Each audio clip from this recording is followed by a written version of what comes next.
Hello, people of the internet. It is I, Dragon here, back with more of the Stay Night Remaster, where today we are going on to day 7, by the looks of it, of the Heaven's Feel route. Will things continue to grow darker and darker still, or will things lighten up a little bit? Who knows? We don't know, because a lot of this was not covered in the movie adaptation, so we'll find out. But if you are watching this on the YouTube, please for me be sure to like this video, comment if you have anything to say down below, subscribe to the channel because that helps out with the algorithm, and if you check the description down below, you can find links to the Twitch and or Discord where there are links that you can follow or join to find out when I go live. But without further ado, I think we can officially begin. So we are going to load from the save point, the proper save point.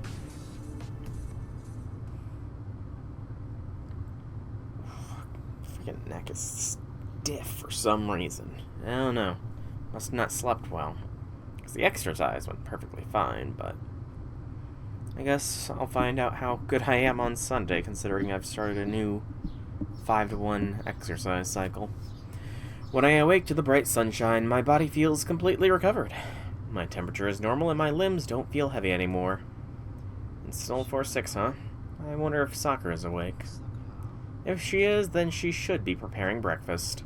If I don't change and go to the kitchen soon, she'll have to do it all by herself. Go on ahead, Saber. Come to the living room in a bit. I'm not brave enough to slide open the partition, so I just tell her and retreat. It could be bad if I open the door with unlucky timing and see her sleeping. Shiro. Oh, Shiro. And then Grandpa fell down. He was like, I'm trying to get some sleep. Settle down, Tiger Cub. How rude. That makes me sound like a stray cloud. Fujini pouts, going on about something unfair as she eats. Evidently, she didn't come over last night because her grandfather collapsed. Okay, so it was nothing bad. Senpai, what's a stray cloud? It's literally Fujini. Someone who you just can't get a handle on because they're so floaty and carefree. I answer instantly. Not true. It means deadbeat. In other words, someone who goes around all day doing nothing but making fun of people in town and living a comical life.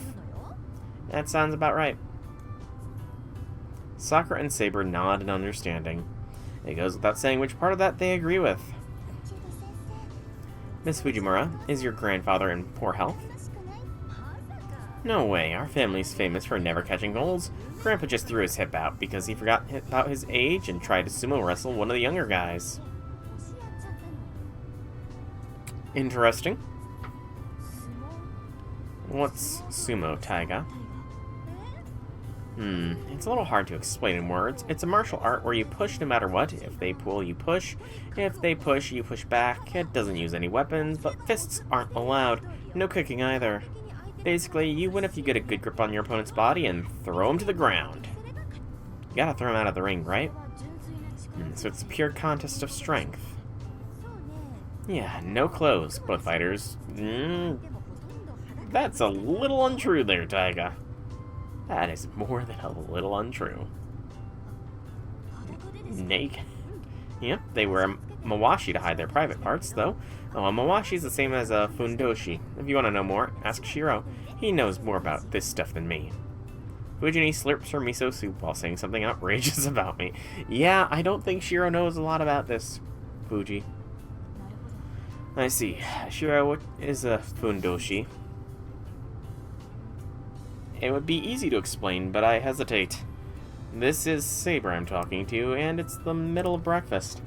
Why do we have to talk about underwear?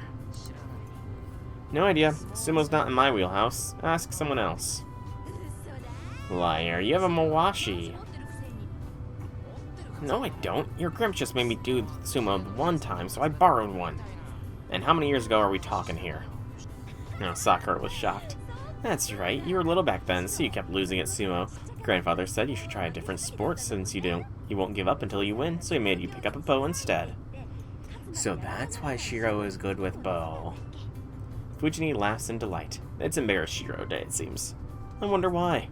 She's in an awfully good mood today and 20% more lively than usual. Hey Fujini, clock's ticking. Don't you need to get out of here before 7 to be on time? No, today's fine. They canceled all morning club activities yesterday. But yeah, I do have a faculty meeting, so I'd better get going soon. Is the Kyoto Club skipping morning practice? Yeah, alright, I didn't tell you yet. There was a small accident yesterday. Someone in the track and field club got injured. Miss Kasama in the infirmary said they didn't get enough sleep, so we should cancel morning practice for now.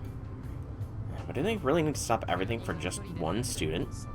And if they didn't get enough sleep, isn't that their own... It's their own responsibility to go to bed on time, but maybe, you know, Shiro, you're not really the best one to be talking to about this, considering Shiro Emiya goes to bed at 2 a.m. and gets up at 6 a.m. or earlier. Definitely not the best judge on that. Fujini, exactly how many students got hurt? More than 10, but less than 20, I think. What kind of accident happened? That many? How's everyone else in the Kyoto Club? So, nobody in our club got hurt, but several of them looked pretty tired yesterday. And things are pretty dangerous lately, you know? I can't ignore students' mental fatigue either, so I made the decision to not stress them out any more than necessary. Club itself isn't a source of stress, but you gotta admit, it puts a physical burden on them. Wow, she's being pretty responsible. Fujini shrugs in exasperation and holds out her bowl.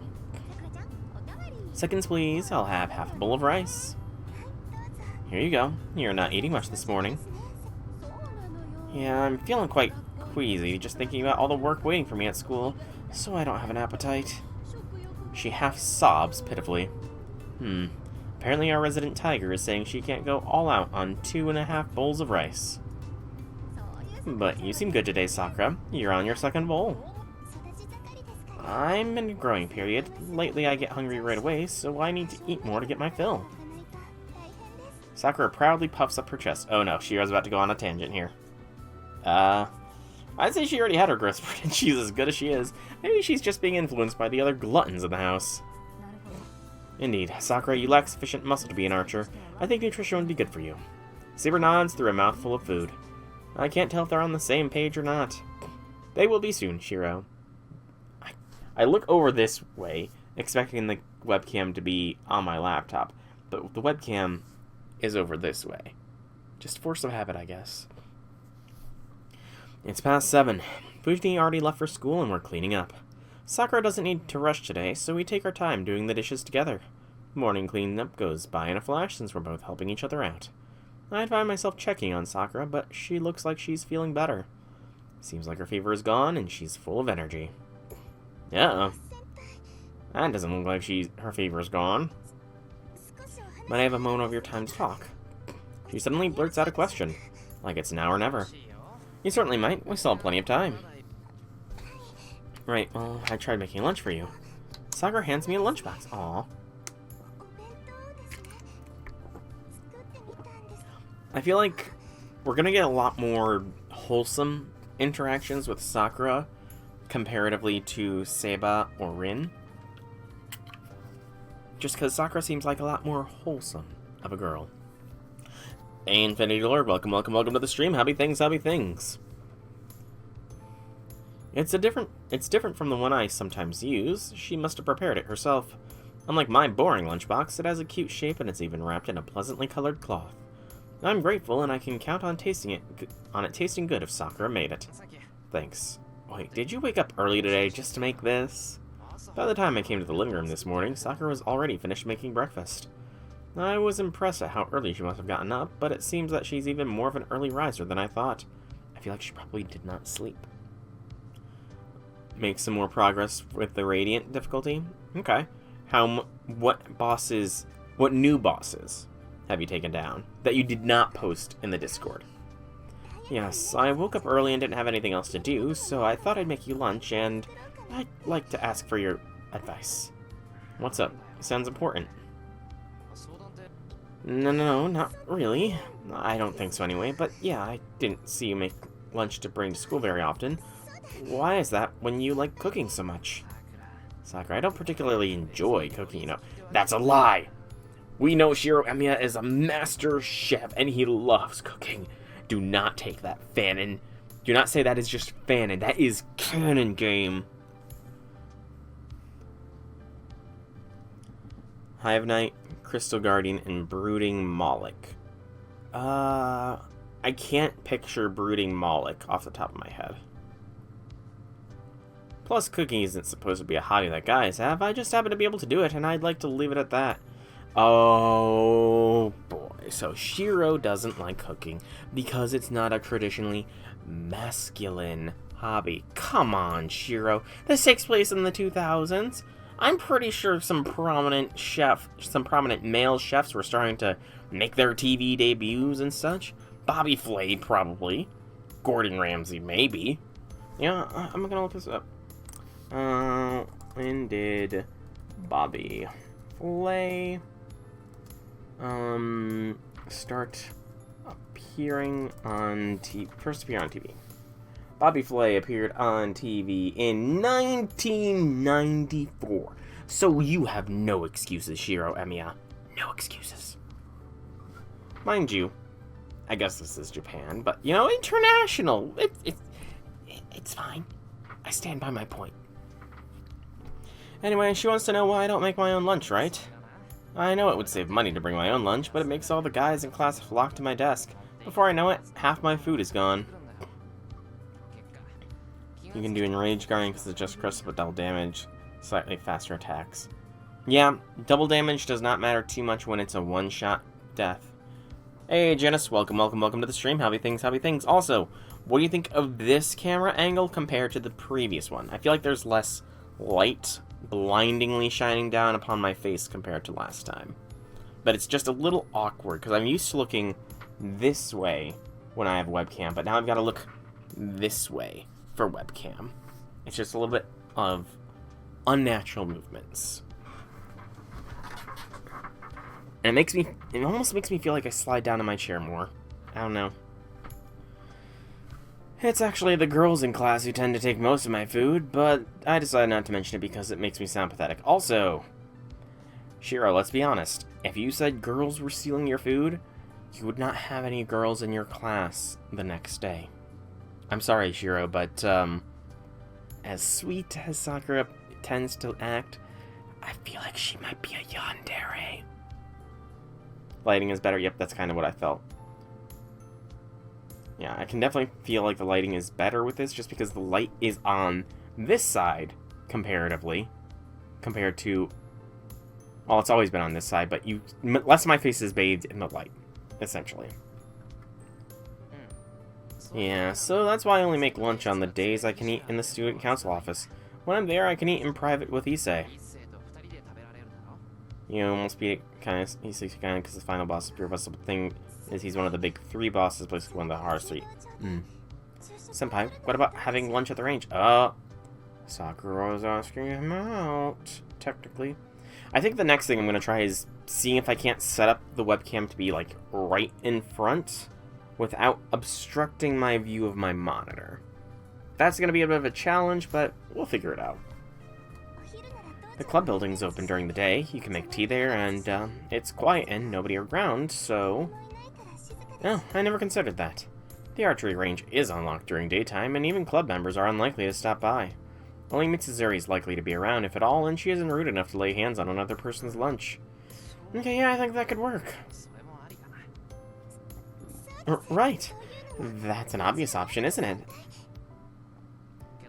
I'm an outsider, though. I'd better get Mitsuzuri's permission first. No, you'll be fine. It's a school building, and I'm pretty sure students can come and go as they please, even outside of club activities. Sakura's being unusually forceful. Alright, as long as I'm not imposing on anyone. I accept the proposal. Definitely some different expressions for Sakura here. She's acting much more energetic. Also, all the bosses I started above, Nightmare Grim, Pure Vegetable, represent double damage, so yeah, they're tough normal. Yep. Sakura looks utterly ecstatic, even pumping her fist. Maybe Fujini's good mood rubbed off on her. You know, what is Saber's reaction to all this?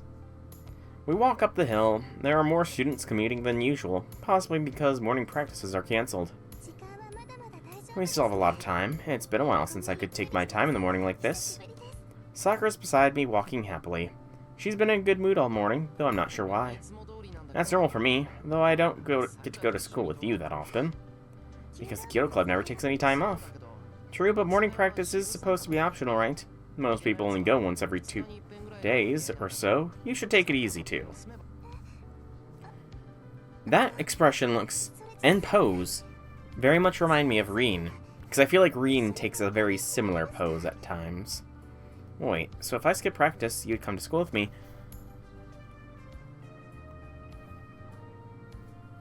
I think it's too late for her. I think some of Shiro's stupidity has already rubbed off on Sakura. Tragic day. Tragic day. I wonder if this is why BB, who is based off of a Sakura AI, can be a bit of a ditz at times. Well, of course I would. We're going to the same school, so we'd be together whether you wanted to or not. Oh, then. No, I can't. I'm not good at archery, so my skills could dull if I skip even one day of practice. Sakura sticks out her tongue in self-reprimand. I don't know about that. I don't like to compare people to each other, but your skills are outstanding for a first year. You can afford to take a day or two off. No, I still have a lot to learn. I'll get distracted if I lose focus. I'm always losing sight of my goal. I'm a lazy person at heart, so I have to be tough on myself every day or risk letting myself go. Well, if she says so. Sakura, we know your ultimate goal is to get Shiro, and this would be better to get Shiro, so, again, the Shiro stupidity is rubbed off on Sakura. I part ways with Sakura. The second-year classrooms are on the 3rd floor, while Sakura and the other first years are on the 4th floor. See you later, senpai. Yeah, don't fall asleep in class. Food coma is a thing, you know. You don't need to worry about that. I've already digested a 5th of this morning's breakfast.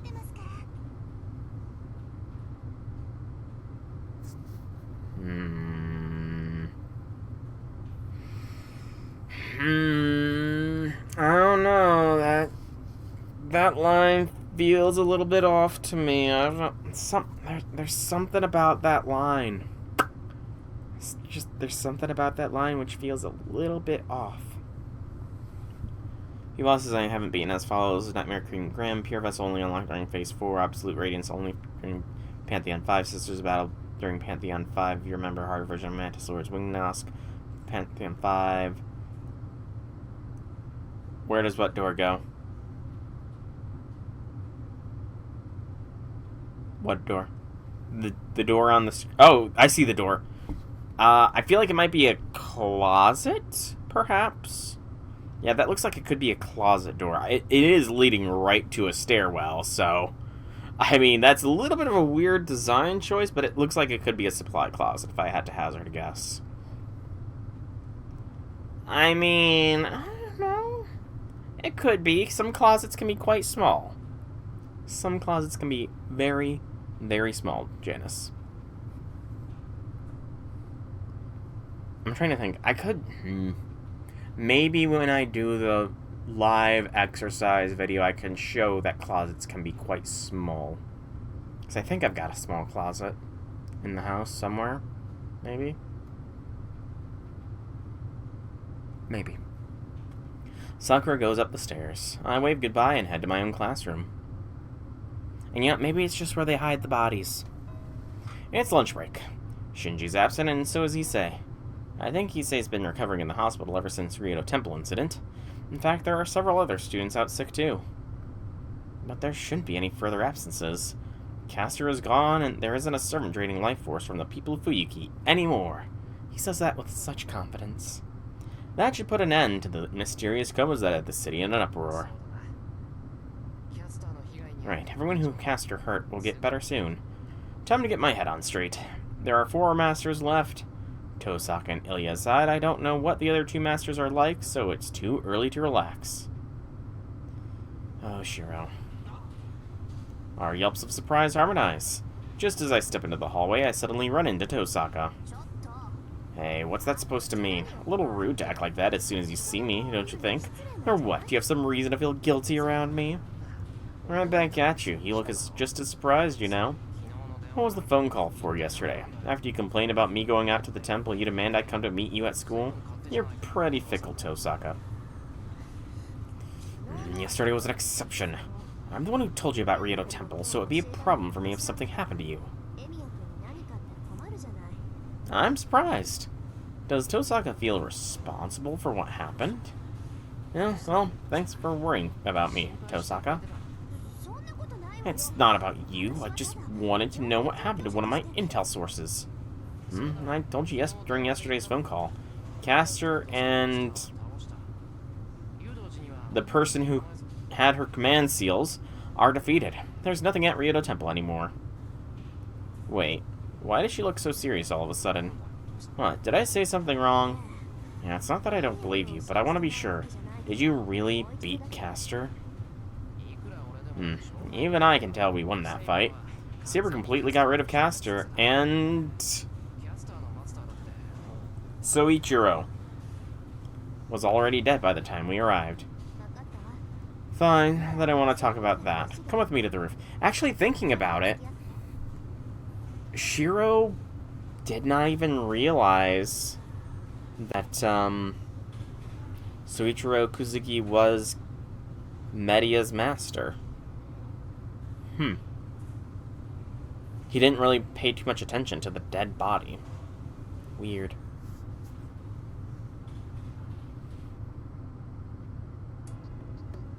Also, Sakura's gonna be devastated because Shiro isn't going to lunch in the archery club. Caster isn't gone. Nope, you defeated her 2 days ago, right? But there were more comas yesterday. And the people who got drained are in even worse condition than before. That can't be right. I'm sure she did glitter away. I know, you wouldn't lie about that, and I don't think you misunderstood what you saw either. But Archer and I saw a shadow that looked like Caster when we rushed to the scene of the attacks yesterday. I see, then is Caster really still alive and gathering energy from the town? I can't say for sure, but yeah. I also felt Ryoto Temple's aura change. You and Saber defeated Caster, but Caster still exists. That's all I know for certain.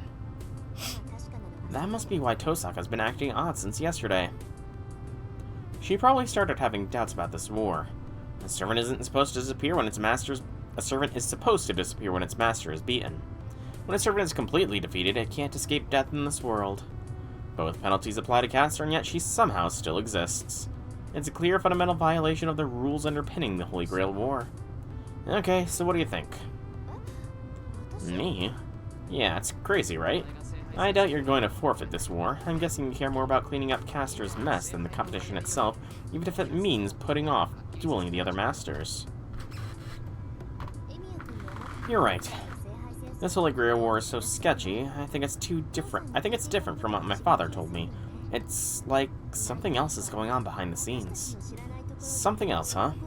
For me, I'm an outsider to this whole business, so I haven't even had the luxury of considering that. But if a bona fide master like Tosaka thinks so, then something must be wrong. Tosaka, then. I won't follow the rules of the Holy Grail War until I'm satisfied with how it's run. I can't stop someone else from taking advantage of it, but I won't stand for being used by someone else not knowing what harm I could be doing to others. Somehow is a very strong word in Type Moon. Yeah, they are Type Moon universe. Most of the protagonists are like Yu-Gi-Oh! Abridged Kaiba. Screw the rules, I have money. Type Moon has made so much money they can literally say that about their own universe. You wouldn't like that either, would you? That's why I'm going to put a pause on finding the other masters until this is settled. She states it resolutely. Her eyes are unwavering at the same time. They seem to be asking me for my decision. Alright, then I can take that as a truce offer. That's up to you. If you agree to pause hostilities until this matter is settled, then I won't hurt you either. She fixes me with a questioning gaze. My answer, of course, was set from the beginning. That's my line. I won't fight you as long as you don't come after me. And if we do fight, it'll be fair and square. Until then. Excuse me. I've always wanted to have a cooperative relationship with Tosaka. Right. Cooperative. Sure. We all know what kind of relationship he actually wants to have. It's settled then. I need say that, but it's still nice to hear it out loud. She extends her right hand. I realize she's waiting for me to shake it. Oh yeah, it's a deal. I try to ignore my sudden reddening cheeks and stick out my right hand. We have a deal. It'll be short, but I'm looking forward to it, Emiya. She firmly shakes my hand. Her hand is far more delicate than mine. Her touch is soft and slightly cool. A proper relationship, yeah. Well, what the hell am I thinking at a time like this? Get a grip, Shiro. I mean, you know... Again, I very much feel like that was a censored scene, so... This kind of reaction makes a lot more sense with that context. But seriously, I thought something bad was going to happen, because all of a sudden, the volume kind of went dead. Hang on, I'm looking at chat. I think... Is chat being hidden behind my webcam? Because I did adjust where the webcam is resting. Is it going to appear above my webcam, or is it going to appear... Okay, yeah. Fix time.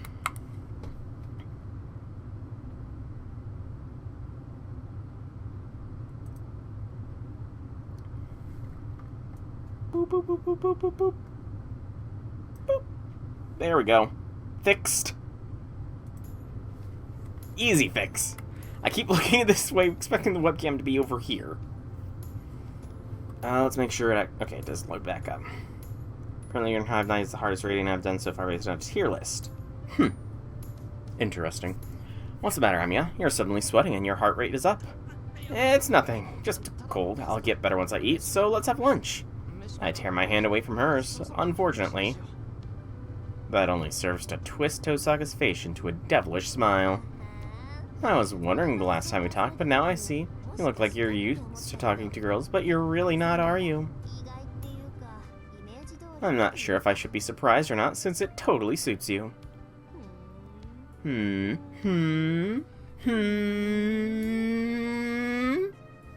Smirking, she praises me from head to toe.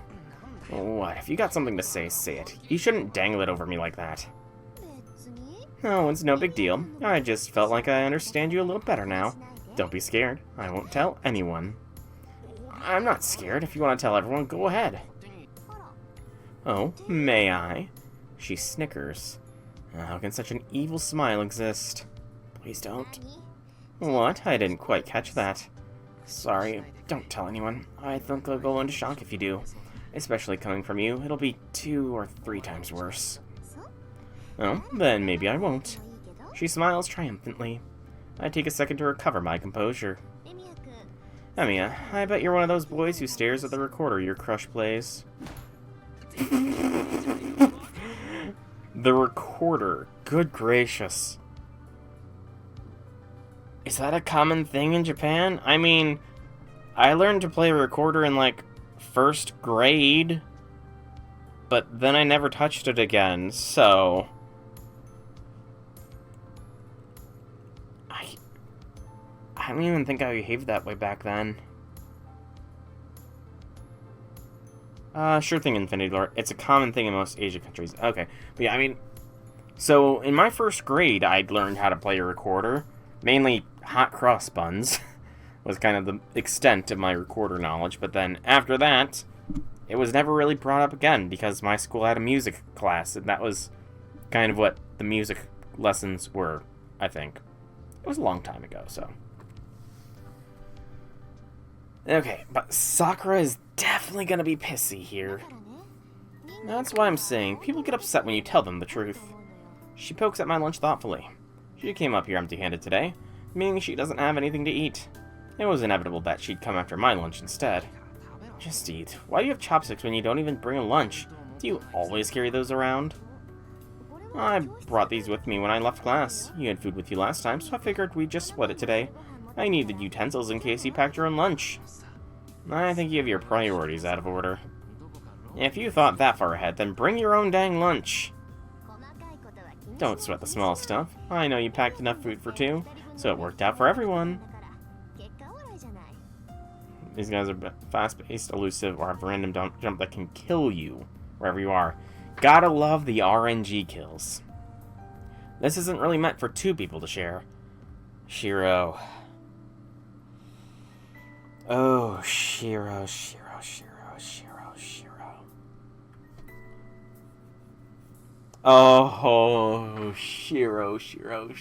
Shiro. Sakura just happened to put too much food in the box after she happened to mention how you could eat lunch in the archery club room and just so happened to be so insistent that you didn't need permission. Coincidences, right? Whatever, you're right, I can't finish this on my own. No, Tosaka, don't just eat the veggies. You should take some meat. I'll get bloated if I eat all the meat. But that fried chicken's too sweet for me. Also, don't pressure girls to eat meat. We can figure out our own portions. If we say we don't want it, that's a stop sign. Liar, I bet you're the type who doesn't hold back when you're in front of the grill. I know I'm right. While I'm still in the appetizers, you'd be scarfing down the galbi like there's no tomorrow. You found Hive Mountain Radiant. You was expecting me the hardest Radiant so far. You learned it the hard way. That's always how it tends to go, Infinity Lord. That's always how it tends to go. I can tell you wouldn't give a damn about my wallet. In fact, you're trying to bankrupt me. And once you're done, you'd say I held back for your sake this time. I huff and shout back a retort, feeling like a sore loser. Well said, Emiya. It's scary how I can't even deny everything you said. No. I'm pretty sure the scary one here is you. What a weird lunch, though. The portions are huge, but the garnishes and wrappings are so girly. Do you enjoy cooking? Oh, Shiro. What a coincidence. Someone asked me the same thing this morning. I don't dislike it, but Sakura's the one who made my lunch today. Now, Sakura is... What's wrong? Did you bite on a lump of sugar or something? Ah, crap. Now I've done it. Oh, she realizes. Oh, Rin realizes. Rin is not an idiot. Thanks for sharing your lunch. You can finish the rest on your own. She backs away uncomfortably. Huh? Well, as long as she's full. And Shiro is still oblivious. I was getting pretty nervous eating side by side with her, so it'll be nice to enjoy it in peace. I'm on my way back to class. Fifth period starts in a few minutes. The hall leading back to my classroom is crammed with students. On the other hand, the stairs are quiet. There aren't many students who visit other years' floors during lunch, so people use the stairs only occasionally. On the way back down, I run into Sakura. As soon as she sees me, she looks away awkwardly. I wonder why. That's the opposite of how energetic she looked this morning. I speak to her, but before I can say anything else... Sorry, Sakura. That was poor timing on my part. Tosaka interjects first. Oh, no, you didn't do anything wrong. It isn't any of my business whether the two of you... That's not what this is. I called Emi out because I had business with him. Also, he didn't break his promise to you. He was just oblivious. Oh... Rin is a shining light of intelligence. What's that supposed to mean? I never promised her anything. Listen, stupid. Sakura made you lunch because she wanted to eat with you. Of course she would be upset. Huh? Wait a second. When did I ever say I would? What about having lunch at the range? The club building's open during the day. You can make tea there, and there's nobody around, so... And then, I noticed Sakura hasn't unwrapped her lunch yet. Oh, right. What the hell am I saying? Of course Tosaka would call me stupid. Sorry, Sakura, I'm such an idiot. He acknowledges it. Maybe this is the sign. The fact that apparently Heaven's Feel Shiro is one of the more intelligent Shiros. No, it's okay. I mean, we didn't actually agree to meet up. I just thought it would be nice if we did. It's not okay. Let's go right now. There's still time. We'll get it done we'll get it done in the dojo right away. I grab Sakura's hand and start to run. However, you obviously don't have enough time. What can you do in 3 minutes? I mean, push comes shove, there is that little closet space over there. I'm sure Shiro can make Sakura happy with 3 minutes of time. Tosaka's calm logic stops me cold. My guilt over standing Sakura up drove me to action, but Tosaka's the 100% right. It's alright, senpai. We have to get back to class. With Sakura. Please, don't worry. I'm already happy enough right now. Thank you. Yeah, Shiro's being bold. I don't know what to say to that. I'll be going now. You should get back to class too, before you're late. Sakura goes up the stairs with her uneaten lunch. I'm going too. Once school's out, go straight to the Chinese restaurant in the shopping district. I'll wait for you there. Oh, Rin, you are just asking to be offed. Rin. And so, Tosaka goes back to her classroom, leaving me with those cryptic instructions. 5th period ends, and the classroom quickly empties. It's still before 2 p.m. I don't feel like going, but Tosaka told me to. I don't have anything left to do on campus, so I go for broke and head to the shopping district. There's only one Chinese restaurant in this shopping center.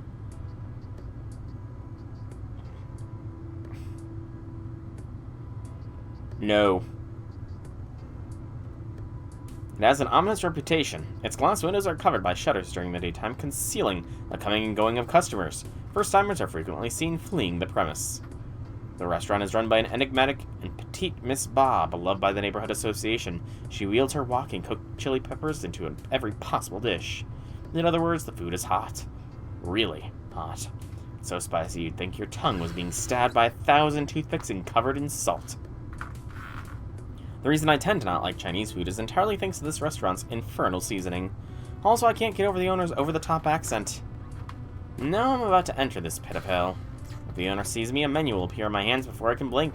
And if it comes to that, I'm screwed. I better order some sweet and sour appetizers right away and avoid mortal danger. Hong Zhao Yansei. Thank you for phonetically spelling it out, but I still think no. I'm not going to try, because I'm not going to remember that pronunciation. Based on the tier list, Broken Vessel is the second hardest you've done so far, even though it took you 2 attempts because you got lucky. Never discount luck. Luck can make up just as much of a difference as skill. I haven't been able to bring myself to return ever since I experienced their something in twice cooked pork. Don't get me started on the Mapo tofu. That's truly hell on earth. My tongue would melt. It's the kind of suffering that's like having your tongue cut off by King Enma. Maybe the restaurant's name alludes to the spiritual trial it takes to eat here. Are we gonna... Oh god. We're about to run into Kotomine. No! No more long Kotomine lectures! No! I check the time and see that it's just about 2:30. She told me to come straight here after school, so I can't waste any more time. Alright, here goes nothing. Feels weird to work up my courage just to walk into a restaurant, but that's the kind of place this is. I don't know what the plan is, but I bet even Tosaka is regretting her choice of meeting spot right now. Inside, I come face to face with... So you've come, Emiya. I had some time to spare, so I decided to eat first. A priest eating Mapo tofu. The second it said Mapo tofu, I knew. The second. I'm speechless. What's Kotomine doing here? Why is he eating that Mapo tofu that looks like a boiling cauldron? And with incredible vigor, no less. He shovels the molten lava into his mouth with hellish drive, sweat running down his face, not bothering to drink water as if he knows that pausing will mean he'll never take another bite. And he looks uncomfortable. Man, who eats that fast? Is he actually enjoying it? The red oil and peppers look like they've been stewing in hell for 100 years. Is that delicious to him? If the answer is yes, then that's messed up. I mean Kotomine as well as this restaurant. There's definitely an insane amount of spice in there. That's the only way I can describe it.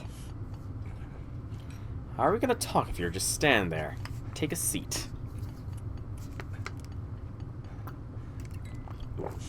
The priest talks while eating. I cautiously... Actually, I'm not even sure what to be cautious of anymore. Sit down across from him. King G? Or is that... So, I feel like the sauce is covering up something on the spoon. But if that is King G on the spoon, then is this from Gilgamesh's treasury, this singular spoon? Is that the one treasure Gilgamesh was fine to gift to Kotomene? A spoon. I quietly watched the priest's movements. Incredible. There are only 2 spoonfuls of Mappo left. Is he actually going to finish the entire plate? The second I clear my throat, Kotomene's hand suddenly stops. Our eyes meet. He fixes me with his typical oppressive gaze and asks, "Want some?" Do I want some? Instantly I decline with every fiber of my being. He frowns slightly and finishes the last of his Mappo tofu. Wait, is he disappointed that I said no? It's clear now that Father Kotomene is here to see me. He must have asked Tosaka to get me to come. So what do you want? Pretty unusual for you to come see me. I heard you've already defeated 2 servants. I'm here to commend you on an impressive feat. He's one to talk. Even if he really meant it, he could have picked a different venue. No? Well, keep the admiration to yourself. Excuse me. I got a gnat flying in my face. It's a gnat, though, so not a drainfly, thankfully. I'm not fighting for your sake, nor am I fishing for compliments. Seems my flattery was unwanted. Then allow me to get to the point. Rien has told you that Castor is still alive, I take it? Yeah, Castor is still in this world, taking magical energy from people around town. That's right. I don't know if the incidents are related, but the night you defeated Castor, there was another servant at Ryoto Temple. Its appearance and fighting style suggests assassin, but I cannot say for sure. So you're saying it was at the temple at the same time as Castor, but Saber? Failed to detect it, yes. Assassins are not particularly powerful, but they have unique ability to conceal their presence. Stealth is an assassin's specialty. Even with Saber at your side, you would have been hard-pressed to locate one if it was determined to stay hidden. So it was there the night we beat Castor, too. Was lurking nearby, waiting for a chance to take me out as soon as I let my guard down after killing Castor. I get that, but why tell me? Aren't you supposed to not take sides as the Overseer? This is a simple exchange of information. I have told you what I know. In exchange, I want you to tell me what you've experienced these last few days. This Holy Grail war feels different somehow. I believe something is at work that was not present during past wars. If you'd rather not talk, then that's fine. You can simply consider this a visit a warning. Yeah, right, I'll pay the price for your intel. I didn't ask, but it was something I needed to know. You're ever the stickler for etiquette, Shiro Emiya. The priest's lips twitch into a delighted smile. He's making a face like he knew exactly how I'd react. But I'm not going to play his little game. I'll talk, but I've got a question first. How do you know what happened, Kotomene? You couldn't have known Assassin was at Ryoto Temple without a servant of your own. In fact, you should never be known even if he had a servant. Neither Saber nor Tosaka's archer were aware of what he just told me. The reason is simple. Assassin defeated my Lancer at Ryoto Temple. I simply viewed the images of what transpired just before his death. Ooh.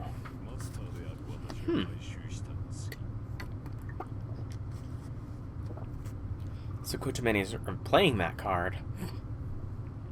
Just like that, the priest utters something outrageous as if it's common sense. Again, I was also a master. You said it for yourself. I could not have known without a servant of my own. And you were right on the mark. What? But this was only true until yesterday. Now that Lancer is gone, I'm a master of the Holy Grail War no more. I am no longer your enemy. Is that all? Now is your turn. What have you seen these last few days? In only a short moment, the mood became somber. He's not letting me ask any more questions. All he wants is a clear answer from me. I still have a mountain of stuff I want to say, but I'll answer first. In as much detail as possible, I describe everything that happened since making my pact with Saber 4 days ago and met the priest. So, everything, huh? Everything. Shiro? Are you gonna give Kotomene the lurid details of your dream? Shiro, my man, I know you might be thinking this is a confessional here, but, maybe he's thinking he's confessed. Maybe he's thinking he's confessing his sins, you know? Father Kotomene, he could accept confessions, and, you know, maybe...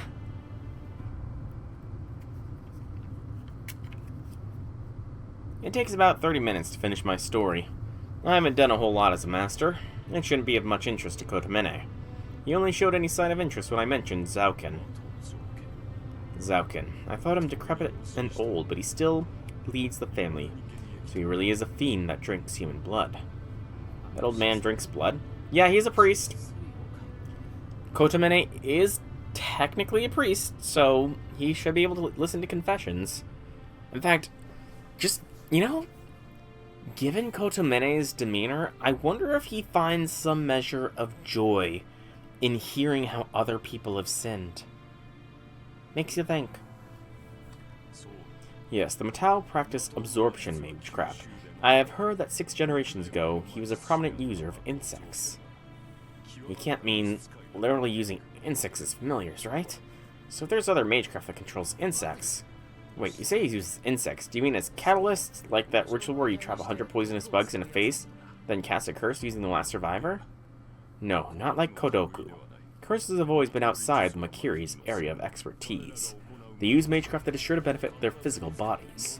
Curses would more likely result in harm to both sides. That's ironic considering the CE with Zauken is 1,000-year curse.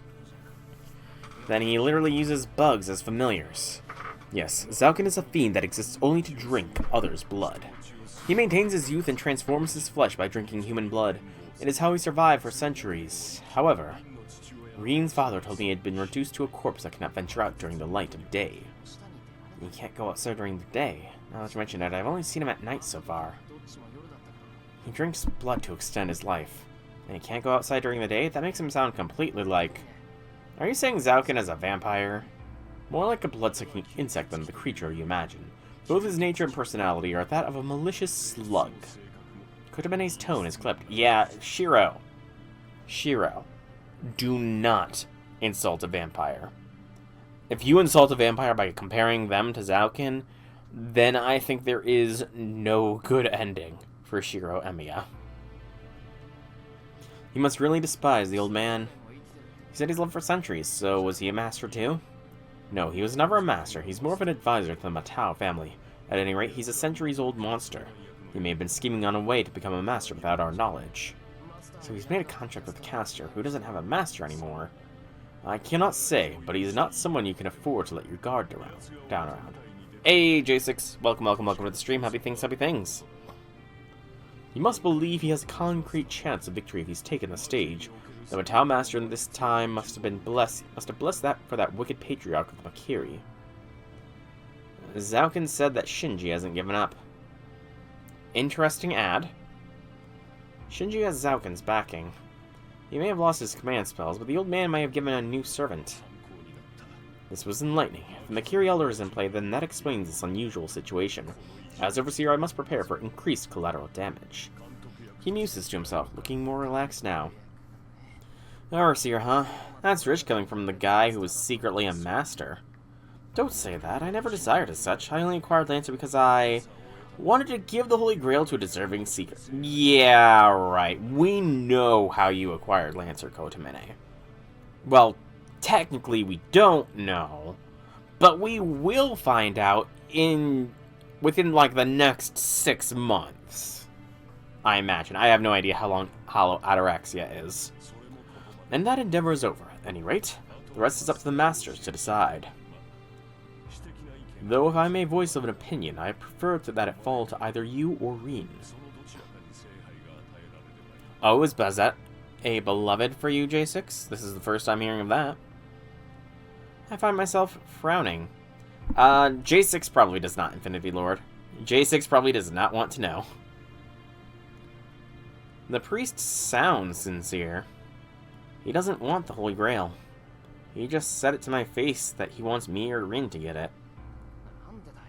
Why? If you're a master, that means you wanted the Grail too. Didn't you have a wish you wanted granted?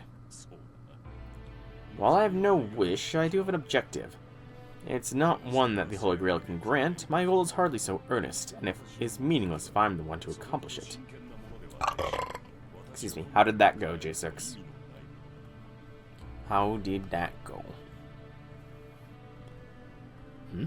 It's meaningless if he makes it happen. Excuse me, I got the burps. What does that even mean? Go find someone else to play riddles with. I was attempting to sympathize you. We're the same, you and I. We lack any tangible desires, and we do not seek salvation. I thought it might ease your mind to realize that sooner. Huh? I feel my heart jump in my chest. For some reason, his words twist and turn in my chest like a curse. You. 0 good drops from every boss. Meanwhile, Waller gets good equipment, doesn't give it to me, so you go with Iron Eye Bout. Ooh. That sucks, man. I fight against the sudden vertigo and glare at him. And then... here's your Mabo Dofu. I guess that's what Shira means by accent. Miss Boss sets a second plate of Mapo Tofu on the table, followed by a third. And he's right back to it. Kotomine dips his spoon into the plate with a clink. I knew it. This guy ordered a seconds in advance. Again, if that spoon says King G, and that is the only bit of Gilgamesh's treasury he gave up for Kotomine, that is hilarious. Our eyes meet. He fixes me again with his oppressive gaze and asks, "Want some?" I do not. With a straight face, I give him my firmest denial. I leave Taishan. Kotomane didn't look like he had anything else to say and started digging into his mappa with gusto. When I left the restaurant, I'm still feeling sour, he left me with one last remark. I have withdrawn from the war, but you and Reed are still masters. Zaukin is cunning. Be cautious. Dofu is actually the pinyin version of the word tofu. Okay, I didn't know, because Shiro had mentioned earlier how the... Yep, they kind of went into that a little bit, and Shiro mentioned that the owner of the restaurant, excuse me, exaggerates their accent. So I'm wondering if that's why they had the pronunciation being what that was there. A warning, I suppose, even if it sounded like he hardly cared. That's just Kotomine's default tone of voice, man. Interlude. Mapo Dofu. Oh boy, we're here again. A breeze enters the damp room. 2 sets of footsteps come from the open door. One is a hurried stomping, while the other sounds like it's being pulled along. Come on, it's ready. There's a thud. The noise echoes through the dark, hidden room. Shinji pushes the other person he roughly dragged into the room. Something is slithering and squirming on the floor. Shinji knows what they are. They're mysterious, vile creatures his grandfather Zaukin has been breeding. Shinji pushes someone into the room full of them. There we go, let's finish this quickly. He speaks from atop the stairs. The chamber is full of the creature's musk. The moment any normal person steps foot into this room, they would be overcome by terror. But this person is an exception. The things shy away from the figure who just entered. Are they afraid? Or just sick of its presence? I haven't watched the Cloud and Shinji clip yet, so I don't remember how I did his voice. The unseen monsters refuse to approach. They writhe and tremble in a perimeter around the figure. Make me a new book. You still have 2 left, don't you? The presence reacts to Shinji's voice. Good luck, J6. It creaks and scratches. The darkness billows and rolls as if eager to carry out the order. I have to do some school stuff that I kind of slacked on doing earlier today, so that's kind of what I'm doing after stream. Do what I say and you can go back. That's what you want, don't you? There's no answer. Only the ear-grating chittering of the bugs fills the room. Listen, we'll have to fight him sooner or later. If you keep being selfish, then you're the one who will have to fight him, Shinji finishes. The figure trembles. It can't do that. The old man whom Shinji calls teacher won't allow it. But the figure knows that Shinji does not always follow his teacher's directions. Right now he's filled with hatred for Shiro Emiya. His mind has long since lost any patience for rejection. The old man is keeping him away from the conflict for his own safety, but to Shinji it's an unacceptable humiliation. After a long silence, a change occurs in the room. Another figure appears in a flash of light. The creature's presence is driven from the room by her appearance. Even these vermin of low intelligence know to fear her enormous, monstrous aura. Good, you can leave everything else to me. Her body is slender and supple. Her hair long enough to reach the floor. Clad in a single black garment, she is the servant rider. Let me ask you a question, Shinji. Will you only use me to protect yourself? In the depths of the chamber, gazing up from the bottom of the pen, the dark servant inquires. Yeah, I need you to keep me safe if anything crazy happens. Shinji, a master once again, fails to contain his delight. He's so ecstatic that he blurts out an answer which can only be a lie. Oh, Sakura.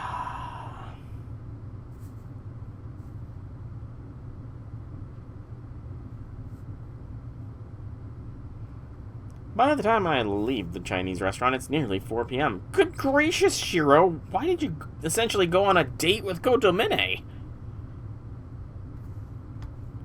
I don't have any shopping to do, so I can just go home. Ilya. Still, I can't ignore what Kotomine said. Castor's still alive. Accordingly, people are still falling into comas. And on top of that, Shiro is zoning out. I'm surprised how well I took the news that Kotomine was a master all along. It was Kotomine all along. Now that I think about it, we've been at odds with each other from the very moment we met. Maybe somewhere in my mind, no, on an even more primal level, I sense that we would clash with each other.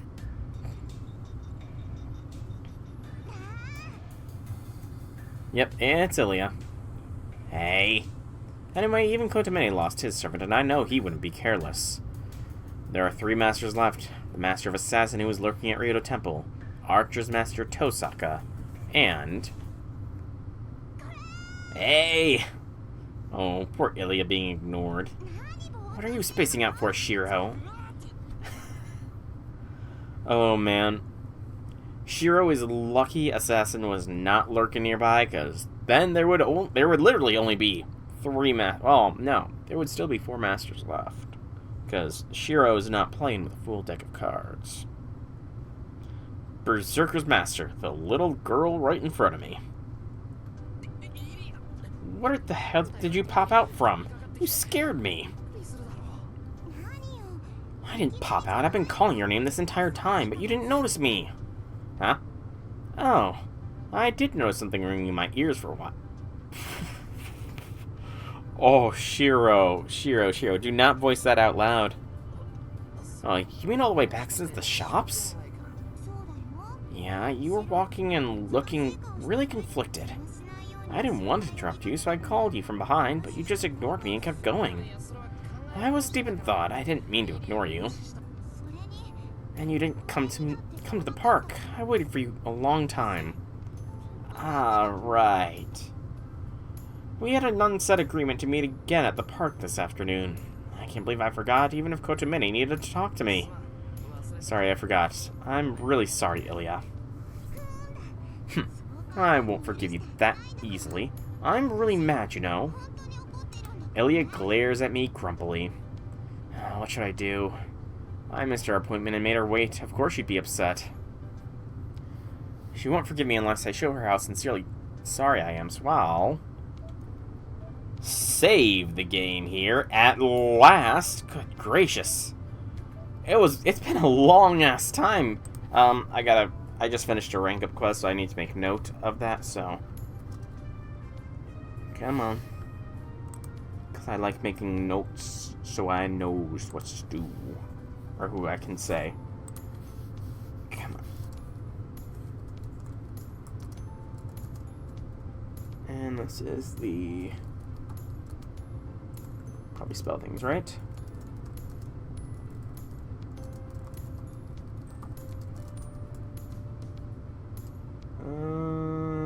It's not the biggest buff, but it's something, I guess. There we go. Yang Guifi's, the one that upgrades her invincibility. So it's pretty much just increases the amount of crit stars she can generate, as well as instead of target focus against males, it's just general target focus now. Alright. So, what do we do to pacify Ilya?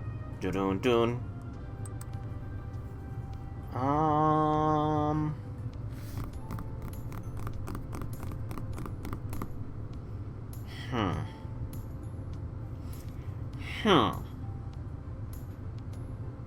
What would Shiro do?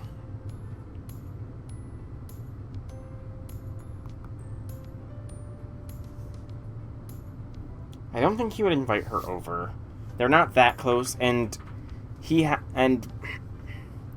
true, it does. I don't think Shiro would invite Ilya over because Saber is still at the house, and Saber might see this as an opportunity to go, shrink.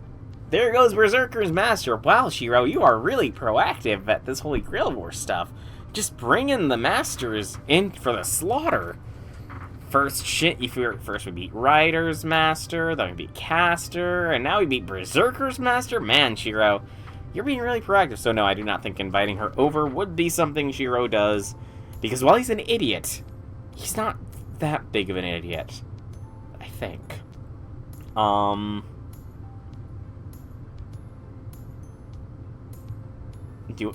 Yeah, I think Shiro is he's a pushover, so doing what Ilya wants, for sure.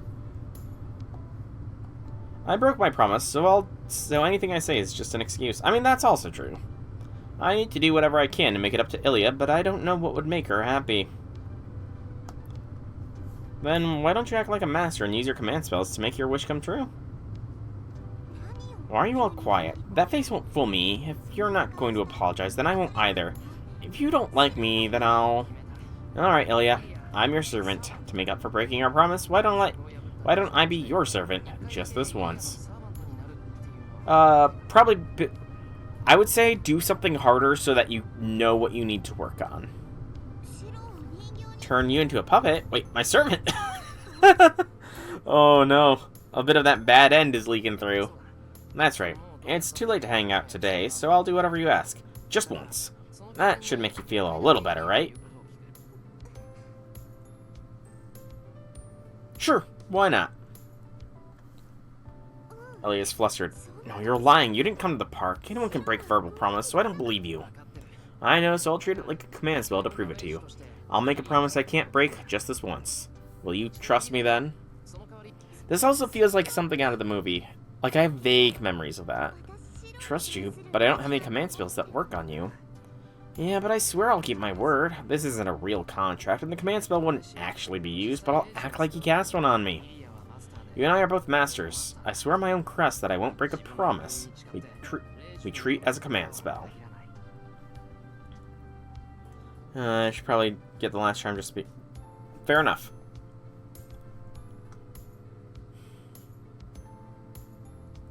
I stand up straight and swear an oath to Ilya. The silver-haired girl just takes a quiet breath. You'll really do anything I say. She looks at me uneasily.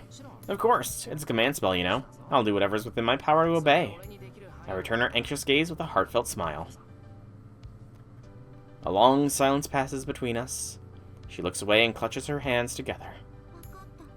Alright then, take me. Huh? Did I hear her correctly? I was expecting an order worthy of a command spell, but this is a much smaller wish than that. I said a command spell. I'll do absolutely anything else you say. Are you sure that's what you want? Oh boy. Shiro. She's your stepsister, technically. You could ask me something else. That's way too easy. Okay! Shiro. Shiro. You don't just say that kind of stuff, man. You don't. I'm not holding back. You lied. You said you'd do anything. Yeah, I will, but are you sure? I mean, that's too... something I do for you anytime you ask. It's hilarious. You gotta love that they're not actually... they didn't finish what Ilya said. So, it can just be taken as something incredibly dirty. No, it isn't. It's something I've always wanted, and it's what I want most from you right now. Okay, this is... it's light humor, but it's humor. Blushing furiously, she trembles as if anticipating rejection. Ilya. I shouldn't keep doubting her courage. It's her #1 wish, even if it sounds simple enough. Right now, I just need to serve her to the best I can, as her knight.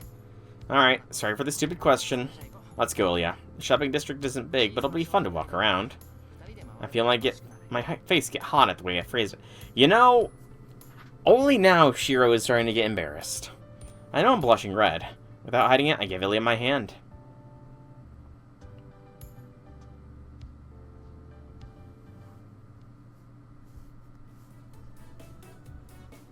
Her wish is a trivial one. Take me shopping. There's the rest of the context. Nothing special at all. Ilya wants to do something completely normal. That I could help her with as many times as she wants. See, Shiro, isn't it better when you actually say what the rest of her frickin' sentence was? Rather than just leaving it as an ambiguous take me? I can't imagine what this must mean to her. I just do as she asks and walk around the shopping district with her. Not as enemies or allies, not as masters, but as brother and sister. She stares with wonder at shops I know well and sights I'm sick of seeing. So is Shiro acknowledging brother-sister connection now? Her excitement is so infectious that I have fun just watching her. She walks through the street with a sunny, carefree smile. I wish I could make this moment last forever. For her. But sadly, I start to understand. Her smile doesn't crack for a second. She dances through the street. This isn't happiness. She's smiling desperately because she's sad. Because she doesn't want to wake up from this dream. You can do it, Infinity Lord. Over here, Shiro. Your coffee's gonna get cold. Ilya runs towards the park with 2 drinks she bought. Maybe she hasn't seen hot canned beverages before. I wish this day could go on. I want to tell her she doesn't have to keep doing this, but everything must come to an end. Miyama's shopping district is small. No matter how slowly we go, we can see it all in an hour. You know, when I heard the sound of a vehicle, I thought that Ilya was about to get isekai'd. And here we are. This is our last stop, Shiro. You can rest now. Thanks for working hard today. In front of the bench, Ilya twirls to face me. She beckons me to sit and rest, so I do. And yet, Ilya doesn't sit, even though she's invited me to. Aren't you gonna sit down? Here's your drink, Shiro. Yours is coffee and mine is Shiruko. Ilya takes only 1 can out of her pockets and hands it to me. She keeps the other in her coat pocket. It's the only thing she badgered me into buying today. I'm surprised you know what Shiruka is, Ilya. I bet they don't have red beet drinks overseas. Yeah, it's my first time seeing it. A long time ago, someone told me it's really sweet, so I shouldn't drink it. Berserker would have been funny. Ilya grins and does a little step and twirl. It's like she's backing away. She makes her way to the center of the park, practically dancing as she goes. The command spell is over now. It wasn't a long time, but thanks, Shiro. There isn't a hint of gloom in her voice. She gives me a smile free of any regrets, declaring an abrupt end to the dream. What are you thanking me for? It hasn't even been an hour. If you're tired of this place, we can go see the city. There's a lot more. It's okay. This is our last stop. It's been fun, but shopping is over. Once the sun sets, soon we'll be back to our old relationship. We'll both be masters. I'll try to kill you while you defend yourself. I've understood that since before we met. What am I supposed to say to that determined smile? Ilya wants a normal life more than I ever would, and yet she casts it aside even more easily than I ever could. I see, so once we leave this park, we'll be enemies again. The next time we meet at night, we'll continue what we started last time. So if you don't want me to kill you, then you'll have to kill me first, Shiro.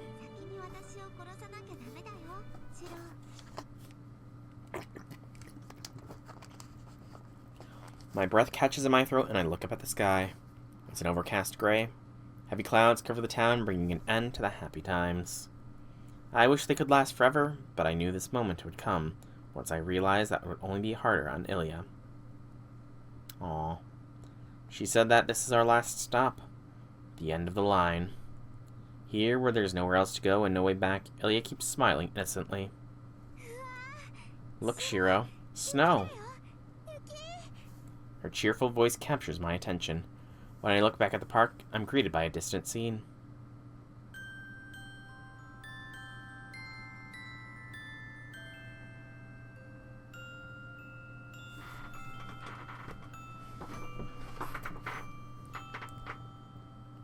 This is kind of... I feel sad here.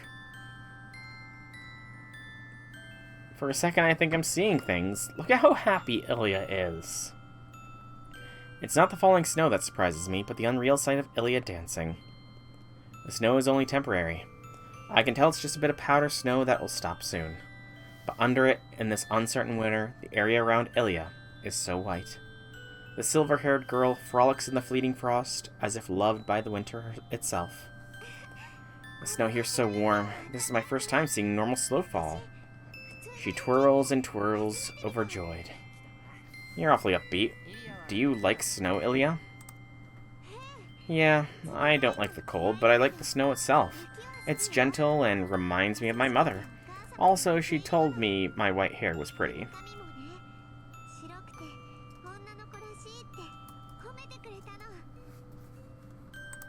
Her smile is so merry. Intuitive, I know who said that to her. The snow here's so pretty, so it snows properly in the land where Kiritsugu lived, huh?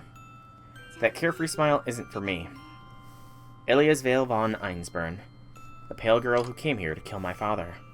She came here looking for Kiritsugu, and she's trying to kill me. I've long since realized the true reason why. He betrayed the Einsburns. Then he threw away his entire life to come live here. From the perspective of Kiritsugu's son, she's a child who's been chasing after a man who has nothing to do with her. Until I became a master, I had no idea what he gave up. The snow seems to hide Ilya as she dances. The girl from a faraway country bids me farewell with a smile. Bye, Shiro. If I see you walking around alone again, I'll play with you. Smiling innocently, the pale girl disappears from the park. The symbol of winter leaves and the snow fades as if its life is cut short. It was a momentary illusion. I brush aside the crystals that failed to even pile up and leave our final stop. Aw. That's really sad. Sakura's shoes are at the entrance. Given the time, she must have been back from club practice. I'm home. Oh, Sakura, you're asleep. I find Sakura asleep in the living room. She must be tired from her club activities. She slumped over the table, or rather, lying nearly supine in the tatami floor. She must be exhausted. You would be going to school and club practice right after getting sick and helping me here on top of that? You work yourself too hard, Sakura. Oh, Shiro. I crossed the living room, taking care not to wake her. Then... You put her in bed? I bring a blanket from the bedroom. Here, you'll catch another cold if you don't cover up. I gently drape it over her so as to not disturb her. And... Senpai. Sakura looks up dreamily at me as if she isn't quite here. Something's different about her. It's like she isn't the Sakura I know who laughs and helps me in the kitchen while wearing an apron. There's something almost erotic about her that I've never seen. I brought you a blanket. I make excuses, failing to hide how utterly bothered I am. Suddenly, her arms coil smoothly around my neck. She's close enough to me that I can feel her breathing. Her fingers caress my neck, and her feminine body fills my vision, meeting no resistance. Sakura, hold on. I can't breathe properly nor form a sentence. This did not happen in the movie. She isn't fully awake. Her drowsy, drunken gaze is proof enough. So I should put a stop to this right now and pull away from her.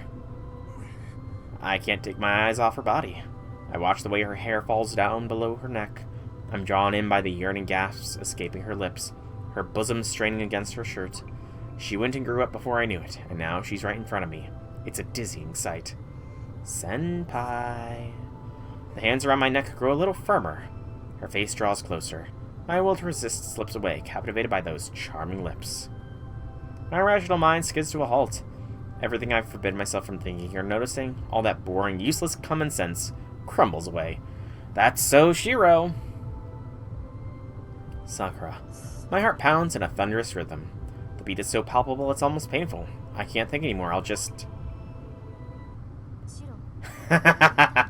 Oh, Saba. Saba. How many times did you do this with Lancelot and Guinevere? Let's be honest. How many times did it happen? I leap into the air. With speed and agility unlike anything I've achieved before, I stick a landing on the table. That was a splendid maneuver, Shiro. However, you shouldn't stand on the dining table. Right, I just moved on impulse. I sheepishly get down from the table. As for Sakura, her arms she had around me are splayed out on the floor and she's fast asleep again. You look quite flushed. Are you alright? You also seem unsettled. Is something bothering you? Not really. Let's take this to the dojo. I want to let Sakura rest, so let's spar until dinner. I commend your initiative. I'm ready to fight thanks to yesterday's rest, so let us prepare for tonight's combat. Saber goes off to the dojo without questioning my suspicious behavior. Anyway, I'm safe for now. She may not have noticed, but I'm glad that the situation didn't go on any further because I couldn't have resisted on my own. That is, as if I'd laid a hand on Sakura while she was half asleep, the guilt would drive me to kill myself right there.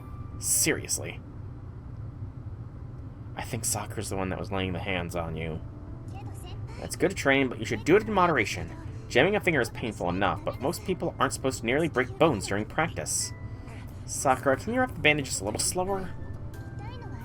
Of course it hurts, but if I don't do that, it's gonna swell. Consider this your just desserts for being so careless. She tapes my middle finger tightly. She does it skillfully. Probably sees a lot of sprained fingers in the Kyoto Club. Still, she could be gentler about it. That goes for you too, Saber. If you're more skilled than Senpai is, shouldn't you be more careful with him? He's bruised all over, so he can't even take a bath.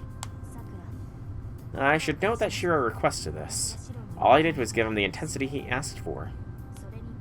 And Shiro, you bear some responsibility for this as well. You should not have asked for me to spar with you if you were going to be so unfocused. Saber looks at me disappointed. I don't have any excuse for that. Huh? Senpai, are you not feeling well? It's not very like you to enter a dojo when you're distracted. Exactly. What was going through your head? Even with sword in hand, you kept staring off into the distance. I didn't feel any drive from you at all. Oh, there was something in his mind, that's for sure. Sakura's on my mind, but I obviously can't say that. Memory alone is enough to speed up my heart. Does it still hurt somewhere? Worried, she leans in slightly. No, I'm fine now. I have indigestion because I ate too much, so if you'd make me some tea, that would really help. I splutter and back away from Sakura. Alright, I'll make tea then. Sakura stands up to go to the kitchen counter. That almost gave me a heart attack. The sight of her sleeping in the living room is still burned into my memory, so having her come close makes me really self-conscious. Shiro gets really self-conscious when any woman gets close to him, it seems. Any woman. Would you like some too, Saber? Yes, I'll have it warm, please. Sakura briskly makes us some tea. I should be used to seeing her from behind, but for some reason it feels so fresh. Oh, Shiro. Damn it, where's my mind going? Also, I don't feel like that scene was something we've seen. Yeah, that brief flash that just appeared was not something we saw before. Saber's right, I've been acting off for a while. Just seeing Sakura is enough to remind me of her sleeping form earlier and those soft lips. Damn, I'm pathetic. She's precious family to me, and someone who looks up to me. Why am I seeing her this way now? Shit. I know damn well why. She's pretty. I've noticed that for a long time, but even knowing that, I've tried to interact with her and her alone as her senpai. I like Sakura. Before I knew it, I started taking her presence for granted. It gave me comfort. Not in a romantic sense, mind you. I've never wanted to be physically intimate with her. I know she's a girl, but I wasn't conscious of her as a member of the opposite sex. Except, it isn't because I don't think she is. Rather, I was just trying not to see her that way. Here's your tea. Oh, yeah. Thanks, Sakura. You're welcome. Thank you for making dinner. She smiles happily. That's just that is enough to cheer me up. It seems she really enjoyed the pork meatballs with grilled veggies that I made for dinner. So, in other words, Shiro. Hang on. I think I can follow Shiro's logic. He wants to smash but not date Sakura. Clear as day, you know. That must be what he means. I mean, there can't be anything else he means, right? If he doesn't want to date her, but he's attracted to her. I feel like that would just be worse for Sakura, though, to be fair. Like, that would probably devastate her. Sakura sets down Saber's cup of tea, then returns to her seat at the table. Saber accepts the green tea, looking content to have tea after dinner. Thank you. How's Taiga doing, by the way? I haven't seen her around lately. Fujini called earlier and said she won't be coming tonight. I didn't ask for details, but she said she was visiting the hospital. I see. She's familiar with your habits, so I was hoping to talk to her about it more. I suppose we'll have to postpone your training for now Hang on. Suppose we'll have to postpone you training for now, then. Okay, that sentence does grammatically make sense, but I feel more comfortable if it was your training for now, then. Are you still saying I'm still a beginner after training for the last couple days? Of course, our training up to date has only been to gain an appreciation for what you're physically capable of. Next, I'll think of ways to help you survive using your own abilities. That sounds like it's going to be tough. Yes, you may find the training severe. So far, we've only been warming up. Damn. Really? I don't know whether to be grateful to Fujini for not coming over tonight. What are you sighing for? This is for your sake, Sakura. Saber looks at Sakura. I follow her gaze. Oh no. Sakura's breathing is labored. I rush over and grab her by the shoulders. Senpai, is something wrong? You stupid, you're pushing yourself without telling us again. Actually, she isn't. Her shoulders aren't warm and she doesn't look tired. She just stares at me confused. You just look like you were feeling sick again. No, I'm fine. I just fell asleep for a few seconds. She chuckles sheepishly. Don't scare me like that. I thought your cold came back. Sorry, I've been feeling sleepy all day, so my eyes start to close as soon as I relax. I think she might be digesting a rather big meal. Yeah, I did see you napping earlier this evening. If you're tired, just go lie down. I'll clean up the rest.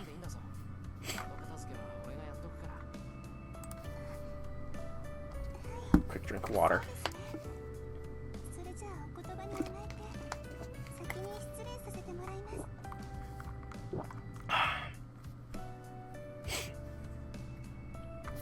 What is she? Okay, I'll take you up on that. Thank you.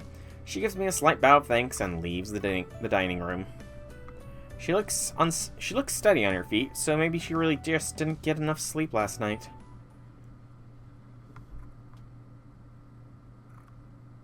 The moon wanes. A strong wind brings clouds that cover its pale brilliance.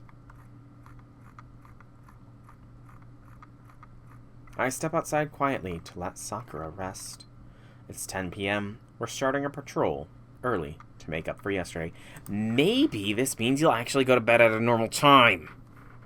2 a.m. and wake up at 6. It's just mind-boggling.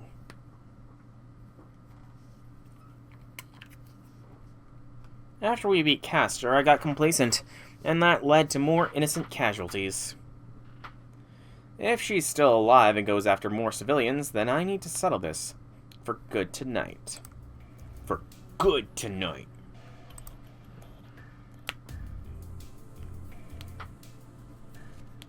We go down the hill and arrive at the intersection. Question is, where to go from here? I sense a servant. Are they close, Saber? Distance is of no concern. Even taking your speed into account, we can catch up to them in about 5 minutes if we hurry. What are your orders, Master? Saber's asking me whether we should pursue or observe the enemy. I don't even think about it. Let's go. Lead the way, Saber. Saber starts running. Running. She starts running. Looks like she's headed east, toward the big bridge connecting Miyama and the Shinto. The Shinto? The instant I step foot into the park, I'm assailed by a nauseating aura. The air feels tainted. A rotting odor reaches my nostrils. Just being here is enough to turn my stomach. Light dizziness and discomfort in my throat tears at my consciousness. Over there. I fight down the nausea and look across the park. There I see Tosaka and Archer. Their backs to us, and it seems we have visitors. The old man, Zauken. One look is enough to understand the situation. Tosaka and Zauken are fighting. Dozens of small indistinct things are scattered at Tosaka's feet. Several times their numbers surround Archer. Zauken must be using some kind of magecraft to attack them. No, if it isn't the Master of Saber. Well, good heavens, the Tosaka girl is a smart one to have reinforcements at the ready. Obviously not. Archer and I are enough to hold you down and make you spill your guts. That's just an observer. He has nothing to do with me. Prune indeed. Tosaka stays focused on Zauken, not paying us a second thought. Or so I expected. What the heck are you doing here at this time like this? Are you trying to get yourself killed? She hisses a fresh round of complaints at me. I know, this isn't the time to fight Tosaka and Archer. I feel danger from the old man, just as Tosaka won't take her eyes off of him. He's a monster that lives off human blood. A descendant of the Makiri, trying to acquire the Holy Grail, and the person who made Shinji into a master. I just can't stand aside and let this fight play out. Excuse me. I hope to keep this a secret, but you leave me a little choice. I doubt I can survive a battle against 2 servants, after all. The cane in his hand rings out. With a thud, he plants an arcane-looking cane into the brick ground. And instantly, something that should be dead appears to defend the old man. Damn it, she really is still alive. Stand back, Shiro. That thing is Castor yet, not Castor. Its appearance and abilities remain, but I don't feel a soul giving it thought. Okay, so I was wondering, because this definitely did not happen in the movie. This definitely did not happen in the movie. I was wondering, like, given the shadow absorbed Castor, would that not allow the shadow to make a Castor alter, essentially, or a puppet Castor? But it didn't happen in the movie, so I was like, okay, that must not happen. But it's happening here. But this is, it's Castor, it's Media's robe, but it does not look like Media is inside of it. Because honestly, having Media as a servant fully under your control with unlimited magical energy is terrifying. So, I'm interested to see how this is going to play out. It's merely an imitation wearing Castor's corpse. Saber steps forward, invisible sword at the ready. Impressive, Saber. He figured out my puppet in a single glance. No wonder Shinji and Ryder didn't stand a chance. Just as Castor fell to you with little resistance, I doubt Archer would fare much better. Is that all you have to say? You've done more than deceive us. Though we may be foes, Castor was a heroic spirit chosen to be a servant. You must be prepared for the consequences of humiliating her corpse. Now, I simply picked up something that was no longer in use. You might consider that abhorrent, Saber, but I have something even more fiendish in store for you. You are the supreme servant. That makes you a far greater prize to break than this pile of bones. I will feed your flesh to my worms and give you a fate just like her corpse. You wretch. Oh, Amiya does not look happy at that. Why so angry? Servants are ultimately tools to be used as their lord sees fit. It's no different from being bound by command spells by death. After death, you should thank me for turning you into mindless puppets. Both servants charge. As if in unspoken agreement, Saber and Archer race forward to cut down the cackling fiend. Did Media just have red glowing inside of her robe? Or did the robe just have red glows? Looking back at the... It was too quick of a... The scene was too quick. Couldn't see. Two bladed gusts descend upon Castor. The result was obvious from the start. Castor can't beat Saber. Even if Zaukin pulls her strings, her disadvantage is still clear. Unscathed by Castor's magecraft, Saber finishes off her opponent for a second time. The dead servant's husk collapses. Saber stands over Castor's remains, observing her final moments. She makes absolute sure Castor is gone back from whence she came, so that her corpse will never be misused by a mortal mage. That's Tosaka's voice. I turn to see that Zaukin has disappeared. He must have sacrificed Castor as a distraction to aid his escape. But... Saber saw it coming and was ready for Castor. Archer was never after Castor to begin with. He was focused on her puppeteer instead. That's enough. Without hesitation, he cleaves through Zaukin's body. Zaukin's upper body crumbles to the ground. Oh my. I hear a slithering sound. The old man, missing his body from the waist down, slithers along the ground, leaking some gruesome substance. You're finished, mage. I've been around long enough to know that fiends like you need to be dealt with quickly. Archer's short sword cuts upwards in a second arc. That'll finish off Zaukin. No matter how mortal he is, he'll die if you crush his head. He was already on the verge of death anyway. Without natural healing abilities like those of a servant, severe wounds hasten his death by the second. Archer goes in for the killing blow to make absolutely certain the mage is dead. Huh? No, he tries to, but he freezes in his tracks. Archer isn't the only one who senses it. Everybody here does. Tosaka and Saber. Archer and I. Even the dying Zaukin trembles in astonishment at its sudden appearance. The park becomes inky black. The damp air freezes over instantly. Even my pounding heart begins to slow. Something bad is nearby. I have to run. I can't be around it. My body understands this even better than my brain, but it rejects my commands to flee. It knows that running is futile. It rules out escape as an option because there's no getting away once you run into that thing. I tremble. My paralyzed neck begins to move. My eyes track to the park entrance. There. Okay, that was honestly a really creepy shading background with the shadow being silhouetted. That honestly looked really fucking creepy. Stands a shadow.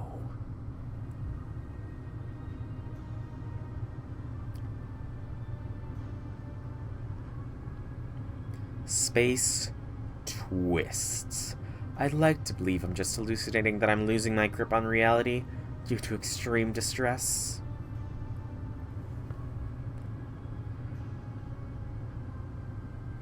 Whatever that thing that is, I've never seen anything like it. The shadow stands there, upright and ethereal. It seems light enough to be blown away by a breeze, but its gravity is more commanding than anything else here. It has no intellect, no reason. It isn't even a living creature. The black shadow stays where it is, piercing the night like a skyscraper. And for some reason... Okay, Janice. Have a good breakfast prep. I find the sight nostalgic. Impossible. I hear a hoarse, wizened voice. The only person who manages to talk is the dying old man. Impossible, inconceivable, this cannot be. He crawls away wailing. Zaukin Mato flees from Archer's sword and leaves the park as fast as he can. It isn't because he had stamina to spare. It's simple. His wholehearted fear of the sinister shadow was enough to whip his wasted carcass into action. Nobody can move. Tosaka and I tremble. Saber and Archer are frozen still as if mesmerized by something. It's a monster of the deep sea. In the completely stopped, silent world, only the shadow sways. Did this? I don't recall this scene happening in the movie, J6. And for the first time,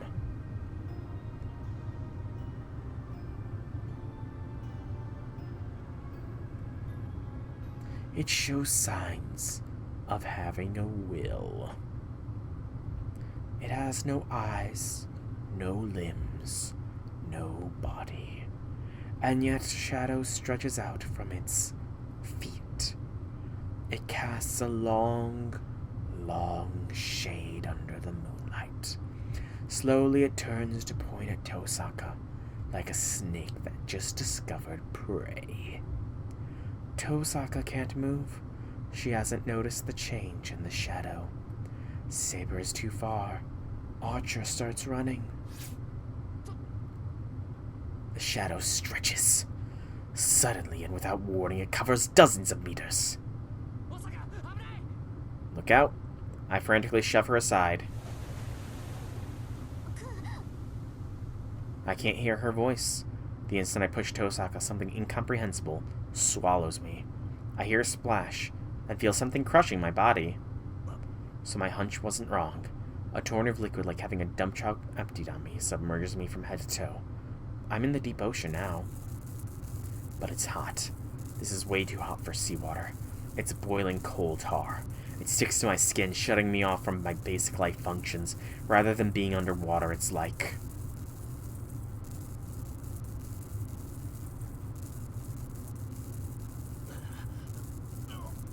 I definitely think this scene never happened. I feel nauseous, repulsed. I feel nauseous, repulsed, nauseous, repulsed, repulsed, no.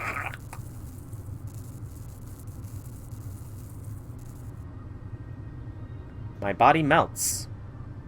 My mind dissolves. My soul comes apart.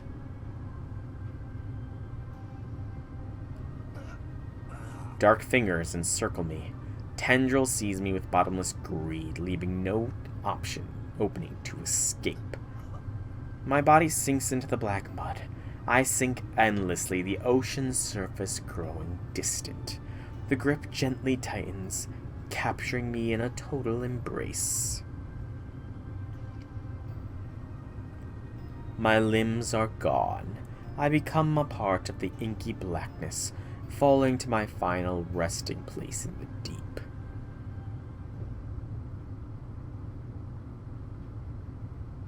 No, this scene never happened in the movie, J6.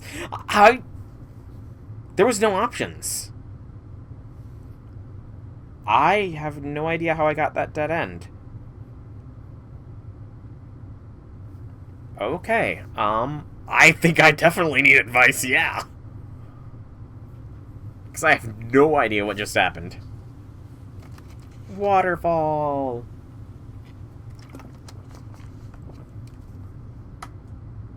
Apparently, Janice, apparently. Not enough love. Hey everybody, it's been a while. How's it hanging?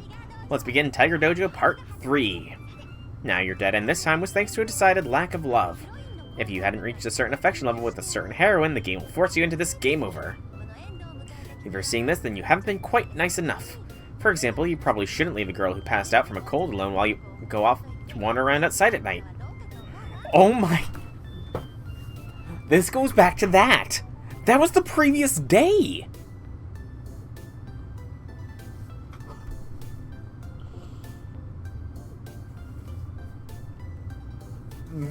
It strung me, but everything it met back up. The route, it like looked like everything met back up. Well, think about that and try retracing your steps from day 6. See you at the next Tiger Dojo. We'll say yes, because it's going to take me back to Ilya, but Ilya's not where we need to go.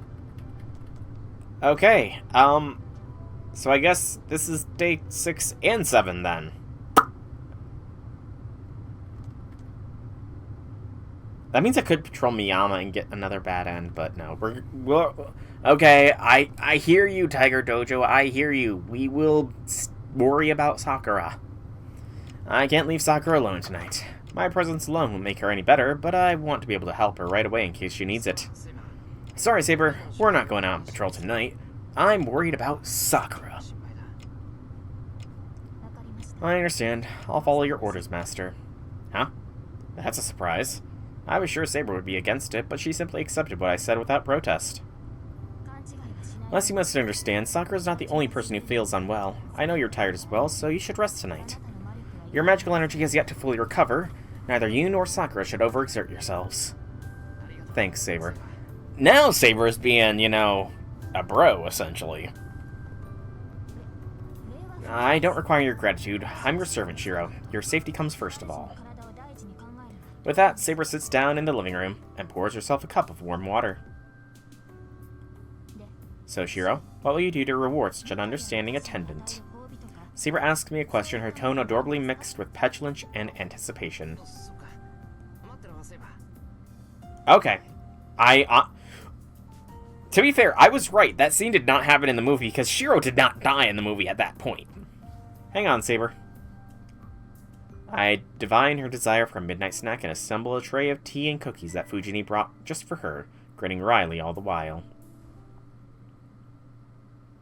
Shiro didn't die, though. But I believe you. I'm concerned about Sakura, so I'm gonna leave her to sleep and then go to my shed to practice magic. I'm not gonna watch over her or anything. How is this giving her affection? Okay, I believe you guys.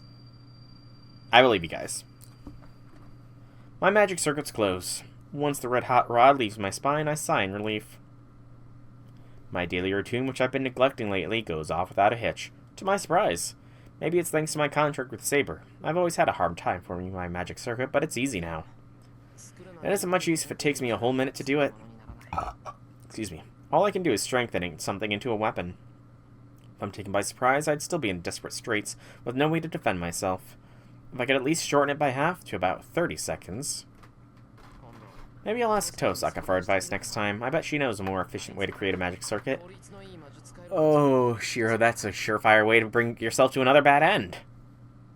I don't know what she'll want in return, though, so I can't just ask her on a moment's notice. I hear footsteps on dirt. They're slow and unhurried. It's midnight. The person who comes to the shed, letting the moonlight guide her to my path is... Oh, this is why it's an affection choice. Are you still awake? Sakura. The color of her face looks a little better. But my mind goes blank. She's wearing something I haven't seen before. Taken incomprehensible damage. They're the clothes that Fujini gave her, but seeing Sakura out of her school uniform sends my head spinning. Senpai. The shadow touched Shiro's shadow. Yeah, I'm awake. Are you sure you should be up? It's cold outside. Yes, my fever's better now. I went out for a walk to clear my head, and I heard some sounds that I thought were you. Well, make sure you warm yourself up and get some sleep later. Glad to see you're feeling better. I light the stove I just fixed. Truth.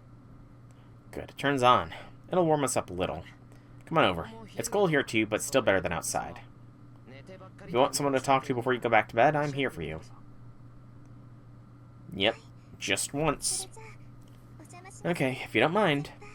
Actually, he didn't even pull it off. He kept trying. He kept failing. according to Rin, he never managed to pull it off. He just kept trying and trying and trying. Sakura makes her way toward me with sure steps. I'm glad. She really does look like she's feeling better. It's warm. You really fixed this. Somehow. It was so worn out when I first worked on it that I just about gave up. I remember you got mad. This is like asking me to fix a VCR that Fujini cut in half. But you still brought it home in the end. Well, this piece of junk isn't the only one who doesn't know when to give up. The stove was broken, but once I saw that it could be fixed, I just couldn't leave it alone. I've actually never watched the OG Carnival Phantasm. Never have I ever watched the OG Carnival Phantasm. Yeah, VCRs aren't that tough. Like, comparatively to modern standards, VCRs were not that sturdy. There was a lot of hollow space in them. Like, I imagine a DVD or Blu-ray player might have been a tougher thing to cut in half. That's because you're persistent, Senpai. You're a sympathetic person and you're incredibly stubborn. Do you realize that now? I'm stubborn, huh? Probably. You are, and pushy too. Even just earlier, you weren't listening to me at all. Well then. Sakura is in an oddly good mood, since even though she's scolding me. Not that I'm unhappy to see her in good spirits again. Sorry, I got a little intense back there, so I wasn't thinking straight. I mean, to be fair, Shiro was nearly bisected by Heracles swinging a giant rock at him. So, I think blunt things can cut. That's right. You looked really scary when you were upset at both me and yourself. I know I'm always being a burden on you, but I hope you realize that you were out of line earlier. Sakura's so gentle. She's still getting over her illness, but how do I put it? It isn't the usual Sakura that's trying to do her best in front of me. It's like I'm seeing the real Sakura. It reminded me a little of my childhood. I was always shut in at home when I was younger, and I could never say the things I wanted to say. I thought that it would be better for everyone else if I kept my true feelings to myself, so I never said anything. But I know that can't work. I kept quiet because I didn't want to make anyone worry, but that only made my father and brother worry even more. You only did it because you care about your dad and Shinji, so I'm sure your feelings got through to them. Not everything needs to be said out loud. Is she, though? I mean, she was chosen as a vessel for a divine spirit, after all. You only did... Already read that line. I hope you're right. What about you, Senpai? You've never spoken much about your childhood. Me? It wasn't really any different from my life now. I ran around town during the day, cooked for my old man, and fixed junk in here at night. Feeling bashful, I scratch my cheek.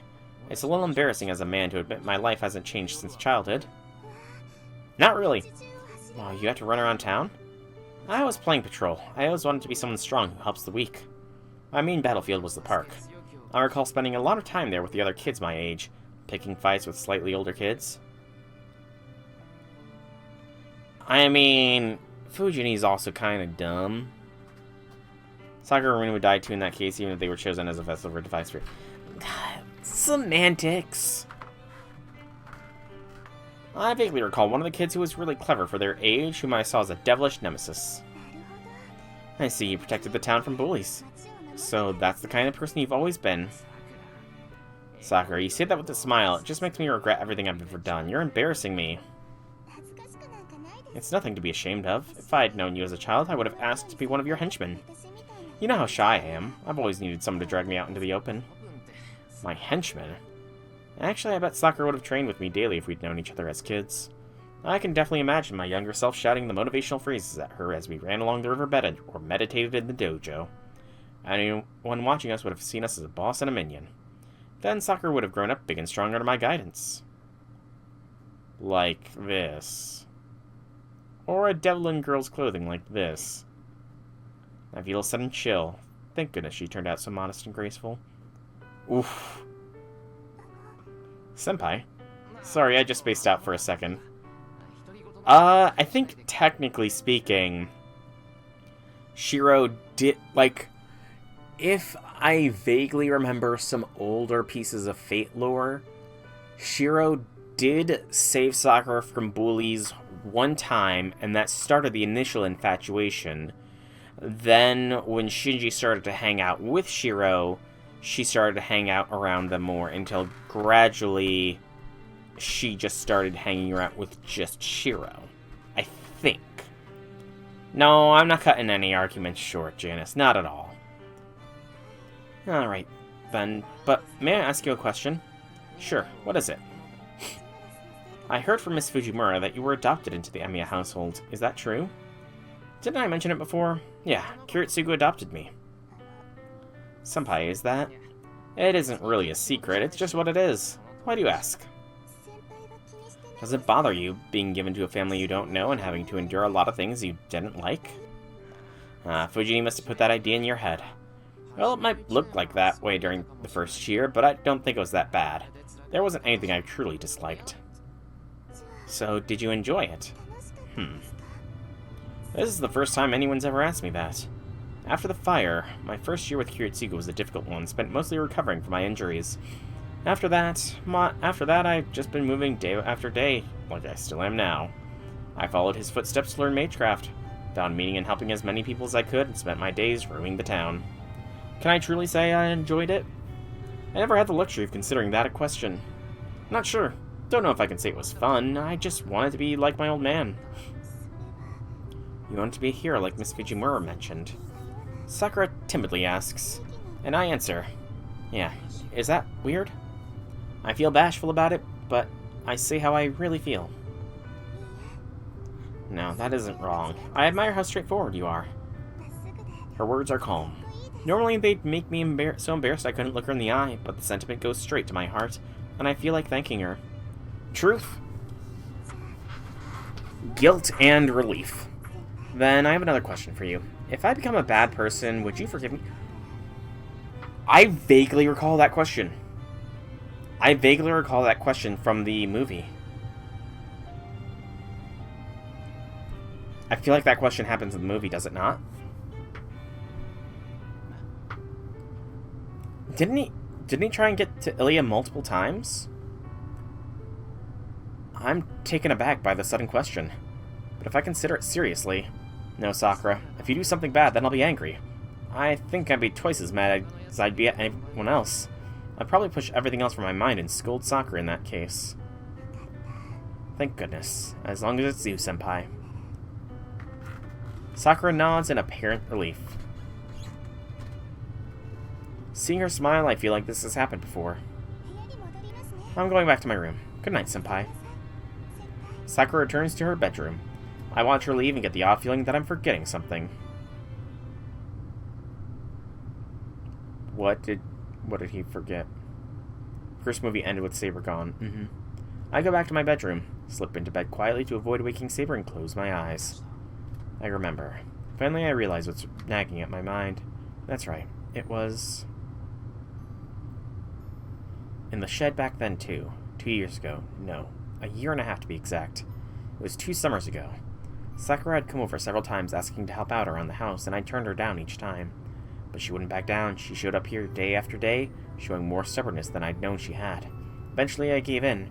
Her tenacity impressed me, and one day I called her over to the shed to declare my surrender. You win, Sakura, so I'm giving you this. It was an old key. Kiritsugu used to use it, and it had been put away in the shed for years. I handed it over to Sakura. Truth. Sakura was shocked and vehemently refused, saying she didn't deserve to have it. If memory serves, she insisted she was too much of a stranger to hold on to even a duplicate of a key. Listen, you're not a stranger. You come over and help me every day. Use this to come and go whenever you want. It would help me out a lot. I didn't take no for an answer and pushed it into her hands. That's when I saw it. Okay, thank you, Senpai. This is the second time someone important to me has given me something. Sakura nodded, looking elated. Gonna rewatch JoJo? Fair enough. Nothing wrong with rewatching anime. So that was it. That's what I was struggling to remember. Sakura always tries her best, and her smile is always kind and gentle. But I haven't seen her look this content since that summer day.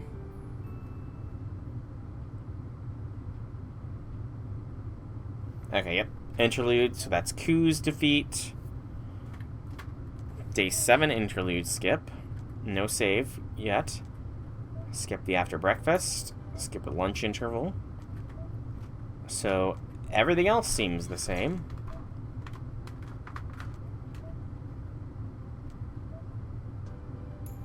So we're back here. This is a dead end either way, so I'm gonna save over this one. Was it good in the end, J6, or did it end up disappointing you at the end?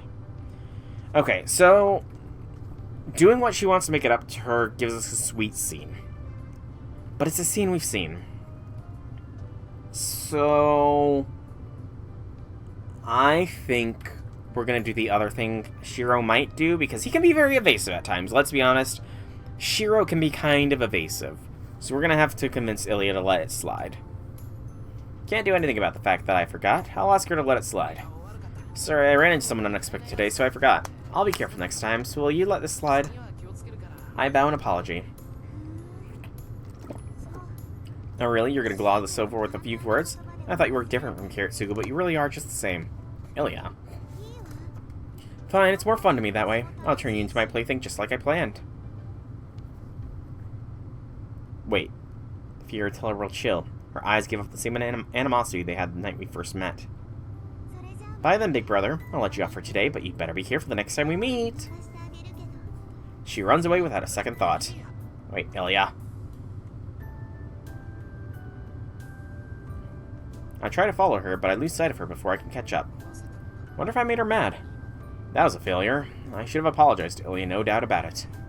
I better think of something before I see her again. I don't want things to break down between us. I'll think of a way to cheer her up and make up for her to breaking my promise. It's a bit rushed. Noted. Dead end time? I don't know. This is different. So this is a new scene. Maybe because we have affection. So if it's nothing new, I'm just gonna... It's a new scene, but... I don't know, this is weird. So Shiro gets the blanket. Sakura... starts... Okay, we see it this time. This didn't happen in the other one. Like, in the dead end timeline, we did not have this. Like, it briefly flashed as a memory thing, but we never actually see this CG. Suddenly something white coils smoothly around my neck. This must be because we have affection with Sakura enough. Feel her breathing. Yep. The lines are the same, but we actually have a background showing.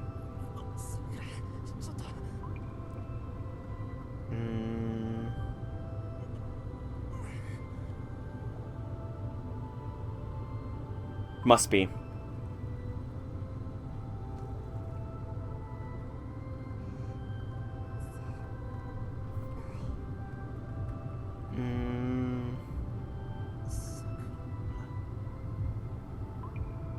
And then... surprise! Saber! See, now that makes a little bit more sense, and a little bit more comedic timing, with Saber now suddenly appearing. So, affection gives us the CE, the CG, and not affection does not.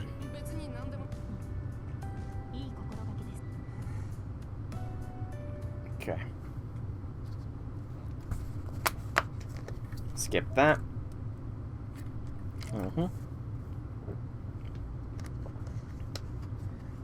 Emiya. Emiya. The voice. Open my eyes. Okay, so we did... So Shiro does contact the shadow in this one, but he gets spat out, I'm guessing. At that voice, I open my eyes. My body feels hot. The nausea won't go away. My head feels woozy, and I can't even stand up on my own. You awake? It's okay now. Do you recognize me? I feel someone slap my cheeks. Only would slap me at a time like this, Tosaka. Thank good. Thank God. If you can snark, then you must be fine. I wasn't trying to be flippant. It's just how I feel. What are you laughing at, stupid? Just so you know, I'm not thanking you. Never pull something like that again. If you die, I won't be able to repay my debt. She shoots me a glare. Even so, Tosaka has one hand supporting my back, while the other is holding my hand as if to check my temperature. Did something weird happen? You disappeared. You stepped under the shadow and I thought you fell, but you were just gone. I think it came from over there. She looks to the southern sky. No, the southwest, and grinds her teeth. But I felt like I was wrapped up in there forever. Really? It's been less than 10 seconds since you jumped into that thing. I'll prove it. Look. Saber comes running. Why'd you attempt such a folly again? Saber supports me on her shoulder and takes me from Tosaka. Stand away, Master of Archer. If you approach my master again, I'll consider it a hostile action. Wait, what? Are we enemies? Of course, you're a master and you brought Archer with you. I don't know what Shiro's motive was for protecting you, but I cannot allow anyone to so easily approach my master. Saber glares at Tosaka. Oh no, come to think of it, I never updated Saber on the situation. It's not like that, Saber. Tosaka and I have a truce right now. Until we defeat Castor, that is. Well, she's kind of been defeated. Shiro, stop, you must rest. I said she isn't our enemy, we have a deal.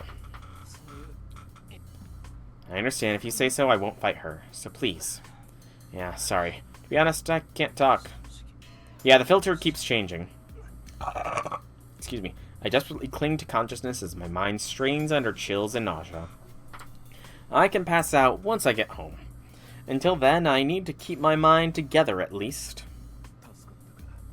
He survived. Well, he didn't touch the main body. Someone with a physical body might get off with only a fever. Archer comes over. His expression is neutral, even though he let Zauken escape. He's the calmest one here. Do you know something about that shadow? Not really, but one thing is for certain. That's been what's taking magical energy from people around the city ever since Castor died. Archer sounds indifferent. Then he directs his attention to me on the ground. It appears this is no longer the time to settle personal grievances. Isn't that right, Shiro, Emiya? Hey, Emiya knows more than he's letting on and is giving up the grudge. Huh? Your instincts are correct about what that thing is. To think I'd be summoned as a servant, but end up fighting that. What are you? Right, you aren't a guardian yet. You wouldn't have faced this kind of before. Good grief, the job never changes no matter where I go. The Red Knight leaves, beckoning Tosaka to go with him. Before he does... Your prospects aren't so grim quite yet. Nothing has happened yet. Will you survive and clean up the aftermath? Or nip this in the bud? There are still avenues open to you. Dang it! I squished it flat and the frickin' gnat survived. He murmurs, gazing up at the stars.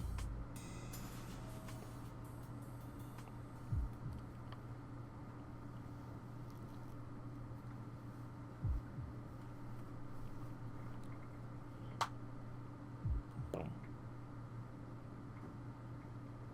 Bum bum. Well, I must be psychic. The flickering repeats. Fever permeates my body and I can't feel myself walking. Someone said something about catching a fever. It feels like mosquitoes carrying fever are spreading through my body and swarming around my fingertips. That's called neuropathy. In my days, I can't distinguish dreams from reality. It's like I'm already asleep and trying my damnedest to escape from the dream to come back to my bedroom. Weren't you asleep? Owie, my tummy hoodie. Yep.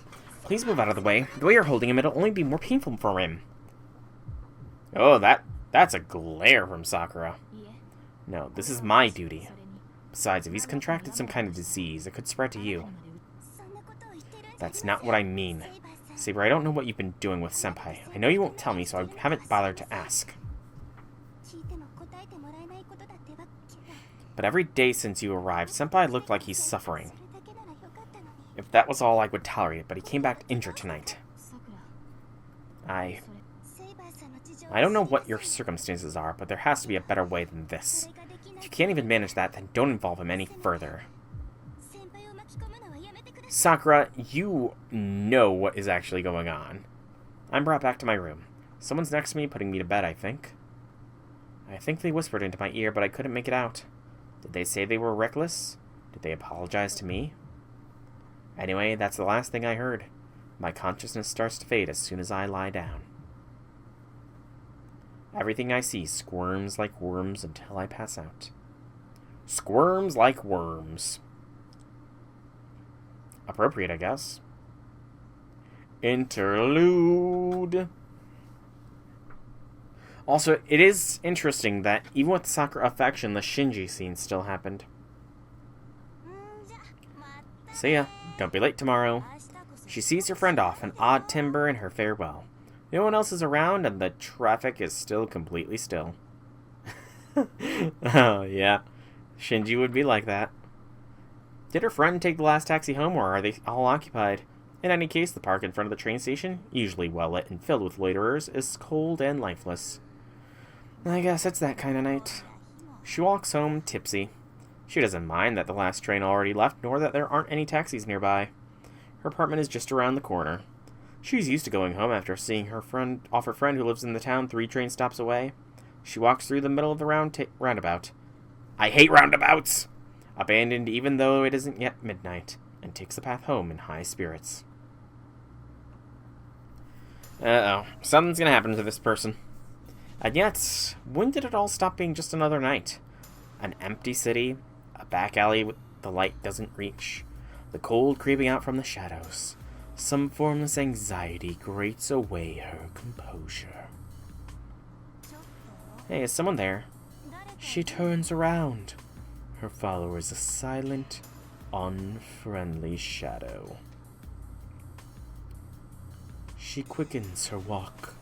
She begins to think it's dangerous to be here. She doesn't think she's overreacting. She doesn't feel anyone following her. To begin with, her instincts aren't good enough to sense danger, even if someone was stalking her. She's just a normal, decent city dweller. Wait, what's going on? And yet she suddenly begins to tremble. The unpleasant feeling intensifies. This is just like that one time when she was a child, when she woke up in the middle of the night and couldn't move. No, like roundabouts, the actual thing they do with streets. It feels like the anxiety of having the entire world reject her. Like that night when she thought someone was lurking in the corner of her bedroom. She couldn't get up to go to the bathroom and pretended to sleep till morning.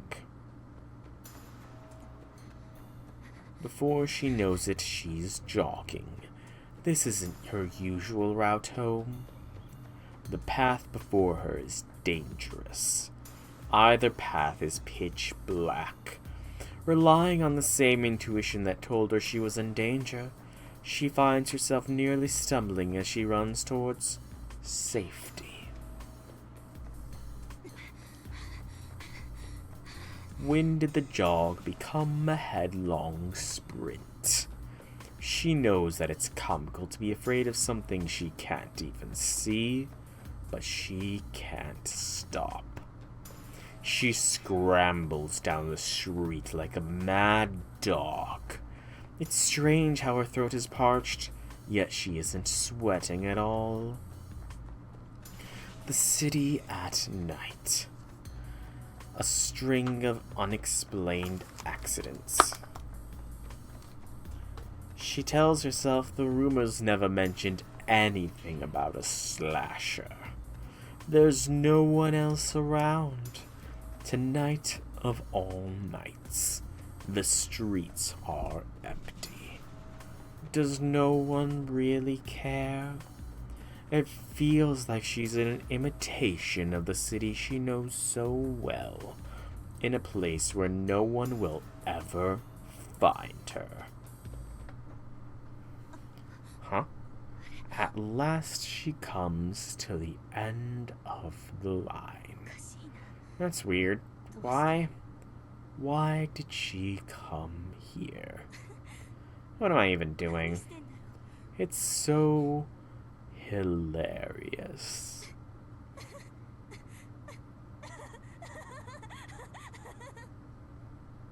She belly laughs because it's funny. Her throat feels like it belongs to someone else. All she did was run. She thought there would be no going back if she took the normal way home. So she chose a different route that would take her to a safe place. And now...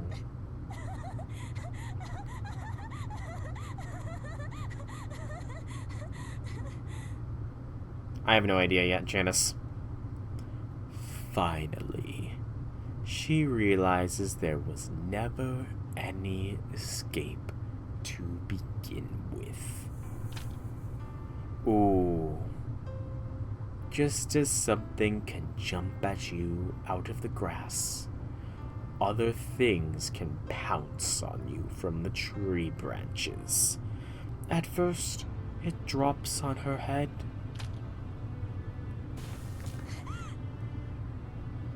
Nobody hears her scream. Her body hits the pavement. There's sharp pain in her ankles. It hurts so bad it must be a joke, like she's lost everything from the heel down. That can't possibly be true. She tries wiggling her fingers, only to find that she can't feel anything. Instead, something is burrowing into the part of her that's missing. With bloody but still functioning eyes, she looks to see what it is. But she can't see it anymore. All she knows is that something she doesn't understand is gathering in her body. For some reason, her eyes can't process what they see. The worms wriggle their way inside. When she was a child, she once saw a bathtub sponge infested by maggots. This looks just like that. A closer image would be inchworms squirming in apples' holes. That's so weird. The realistic images don't line up with the events unfolding before her eyes. After all, this can't be happening. Not to her. It'll be midnight soon. I need to go home, fill up the bath, ouch, laugh about all that stuff that happened today. It hurts. While I dry my hair, it hurts. I'll catch up on all the shows I recorded. Go back to my room. Just as a comment, they did not capitalize the I at all. That is so annoying. 1, 2, 3 instances of I not being capitalized. Come on, translators, come on. Set my alarm. I want to go home. Wake up in the morning. Go home. Ow. Go to work. Need to go home. Go home. Go home. I need to go to work. I want to go home. I want to go home. I want to go home. Go away. It's not right. Stop. Stop, please. Please, let me go home. Please, please. No, stop it, all of you. Why? Me? Why? Wrong place, wrong time, unfortunately. The tragedy ends in less than 5 minutes. It was a gruesome scene that might be described as a meal, if one were to define a meal as the simple acquisition of nutrition. The fallen thing rises. What was once a woman can now only be described as a wizened old man. This swapping of the heads is the part I can never get used to. A hoarse voice rasps. The swarm of insects is gone. Having finished their meal, they return to their nest inside the aged body. In other words, they hollowed out the inside of the woman and turned it into their own. Something witnessed it happen. Up above, a mismatched white face floats in the gaps between tree branches. It is a mask made of a human skull locked in a jester's smile. Its owner is of course. The seventh servant who killed Lancer. Assassin. The masterless, heroic spirit born from a false servant. Very clever, so your previous body was a borrowed one as well. Oh, were you watching, Assassin? Yes, my original body is long since wasted away. Now I'm reduced to a body that can only parasitize others and cannot go out under the light of the sun, like those others. The cackling comes from none other than Zaukin Matau. It took him only minutes to attack and take over the woman. No matter how impressive a mage he is, the speed of the act was abnormal. I see, the woman's body itself doesn't matter. You simply need a person's weight in flesh that you could remake it in your own image. True. We are getting a lot of assassin characterization here. After all, the inside is filled with mimics that mimic your human functions, like mimicry. Oh, you've been so loquacious in the span of only a single day. Have you remembered your wish? Of course, we're only summoned by those who share the same desire, Lord Mage. Your craving for immortality is what invited me here. Thus, I wish only for eternity. That, though, I hope they explain that, because that sounds like something a Hassan would never wish for.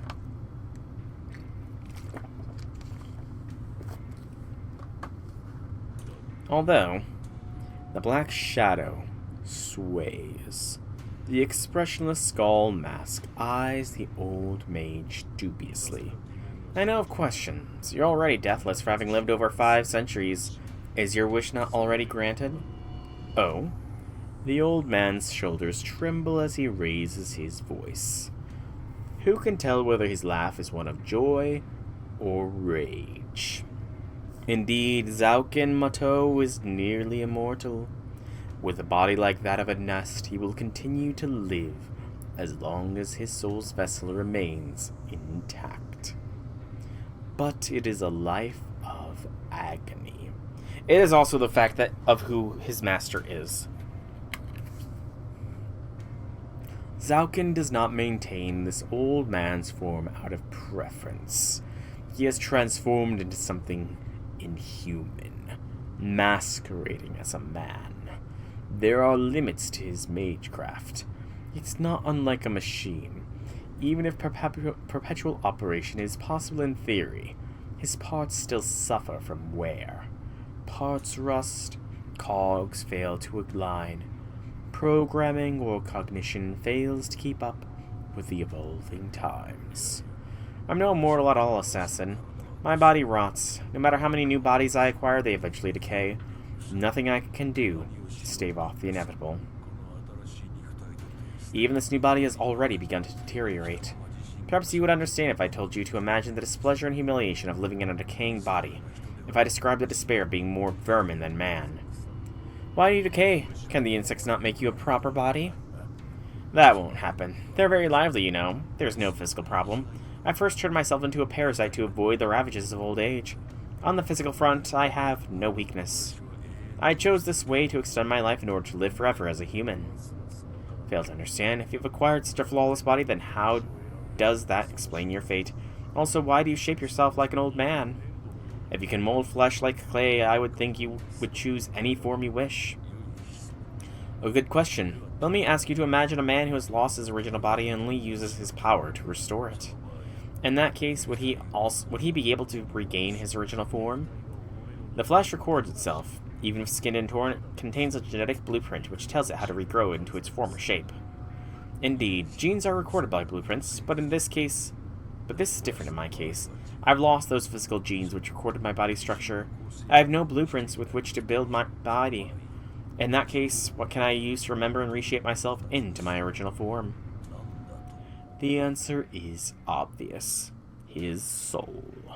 The soul is a memory of the world itself, a record of a body bound not by the physical realm's laws like flesh, but existing on a higher plane, belonging to a concept known as the astral realm. Yes, as long as the soul is intact, it would be possible to restore oneself even after loss of one's body, one's genes, even one's very cells. You thought they said genes instead of genes. It's an easy mistake to make, meaning that this old mage... I see. You sustain the life of your soul alone while harvesting flesh from other living creatures. That is the nature of your immortality. That is why you cannot take any other form. The only part of you left, Lord Mage, is your soul. Thus, you can only resemble Zaukin Mato. Naturally, I don't want an old man's body. You must understand this is the only form I can create. It is a flawed thing that rots away unless I replace it regularly. Once I could go 50 years or more before needing to replace it. Now I can not even survive a few months without a replacement. Okay, how has it not been noticed that people have been just going missing every few months? I guess people do go missing a lot, but still. Can you possibly understand the pain of such a short, rotting life? Do not mistake me, assassin of this war. This is not immortality. Frustration tinges the old man's voice. It has been 3 days since Assassin was summoned. The killer finally knows who his summoner is. I understand now. So it's not that your body is decaying, but my very soul. Even spectral bodies are susceptible to the ravages of time. That is why my body rots. If my soul, which serves as its blueprint, is decaying, then it only stands to reason that the flesh would decay as well. And so you seek the Holy Grail. I understand your anger. The eternity you experience is worse than that of those who know only half done eternity. That's right. My body rots, it decays. I seek release from this pain, this poison of time that ravages my very bones. That is why I need the Holy Grail, why I need an undying body. Yes, I don't want to die. I still want to exist. The thought of disappearing from this world terrifies me. That is why I have lived for centuries and consumed countless bodies, to escape the decay, to avoid the ignoble fate. Can you understand, Lord of the Mountain? I despise this body of vermin. I hate the fact that I'm the only one who rots. I curse all those vermin who know not how blessed they are to have proper human bodies. The white mask gazes down at the oozing, festering old man. He has made very clear how much he despises humans living peaceful lives. He has recounted how his very effort to escape that peace caused him great suffering. The mage is the cause of his own pain, of his perpetual state of decomposition, melting his skin, festering his meat, and sundering his bones as long as he lives.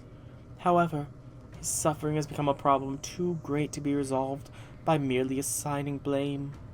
Morality and causality are no longer relevant. At any rate, one can only speculate that Zaukin Mato has long lost sight of his goal. An ordinary man could not withstand the pain and terror of Zaukin's bodily decay for even an hour.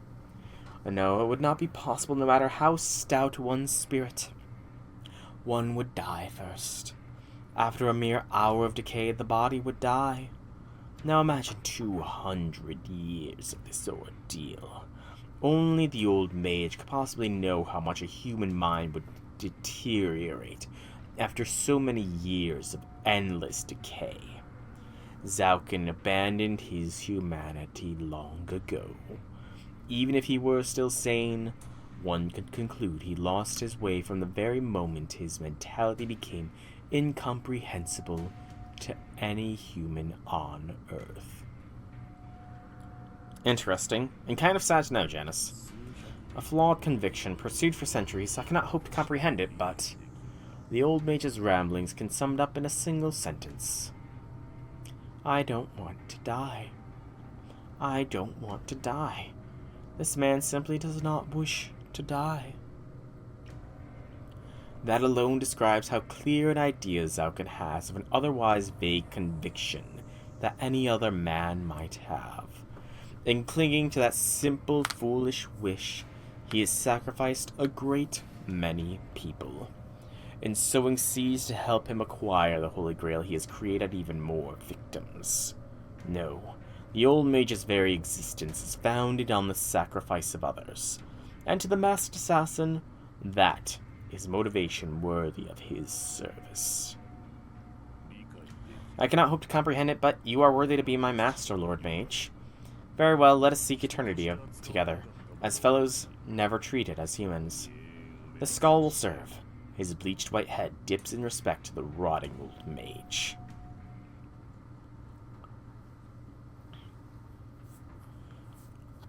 Ooh. Okay, we've got to get close to the end of this day, right? Interesting. And again, still kind of sad. But yep, that looks to be the end of day 7 here. Yep. So day 7 is completed. So, we are going to be getting to the end of the stream. But first, I want to check to see what the route looked like on day 7. See where it diverged and all that kind of stuff. So go to the flowchart.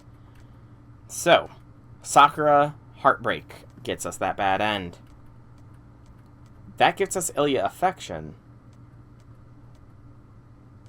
Hang on. I missed a scene.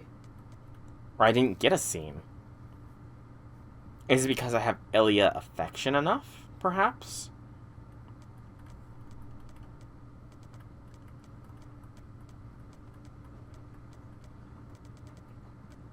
I have 1 point of Ilya Affection. But this leads to a... I don't know how this branches. Maybe if you don't promise to see Ilya, you get this variant here? Possibly. Very, very possibly. But interesting to know. So we're also going to go back to title. Because I want to check out the bad endings thing to see if that updated. Okay, +2 to Summer Ishtar and +1 to Asen Osaka Behime.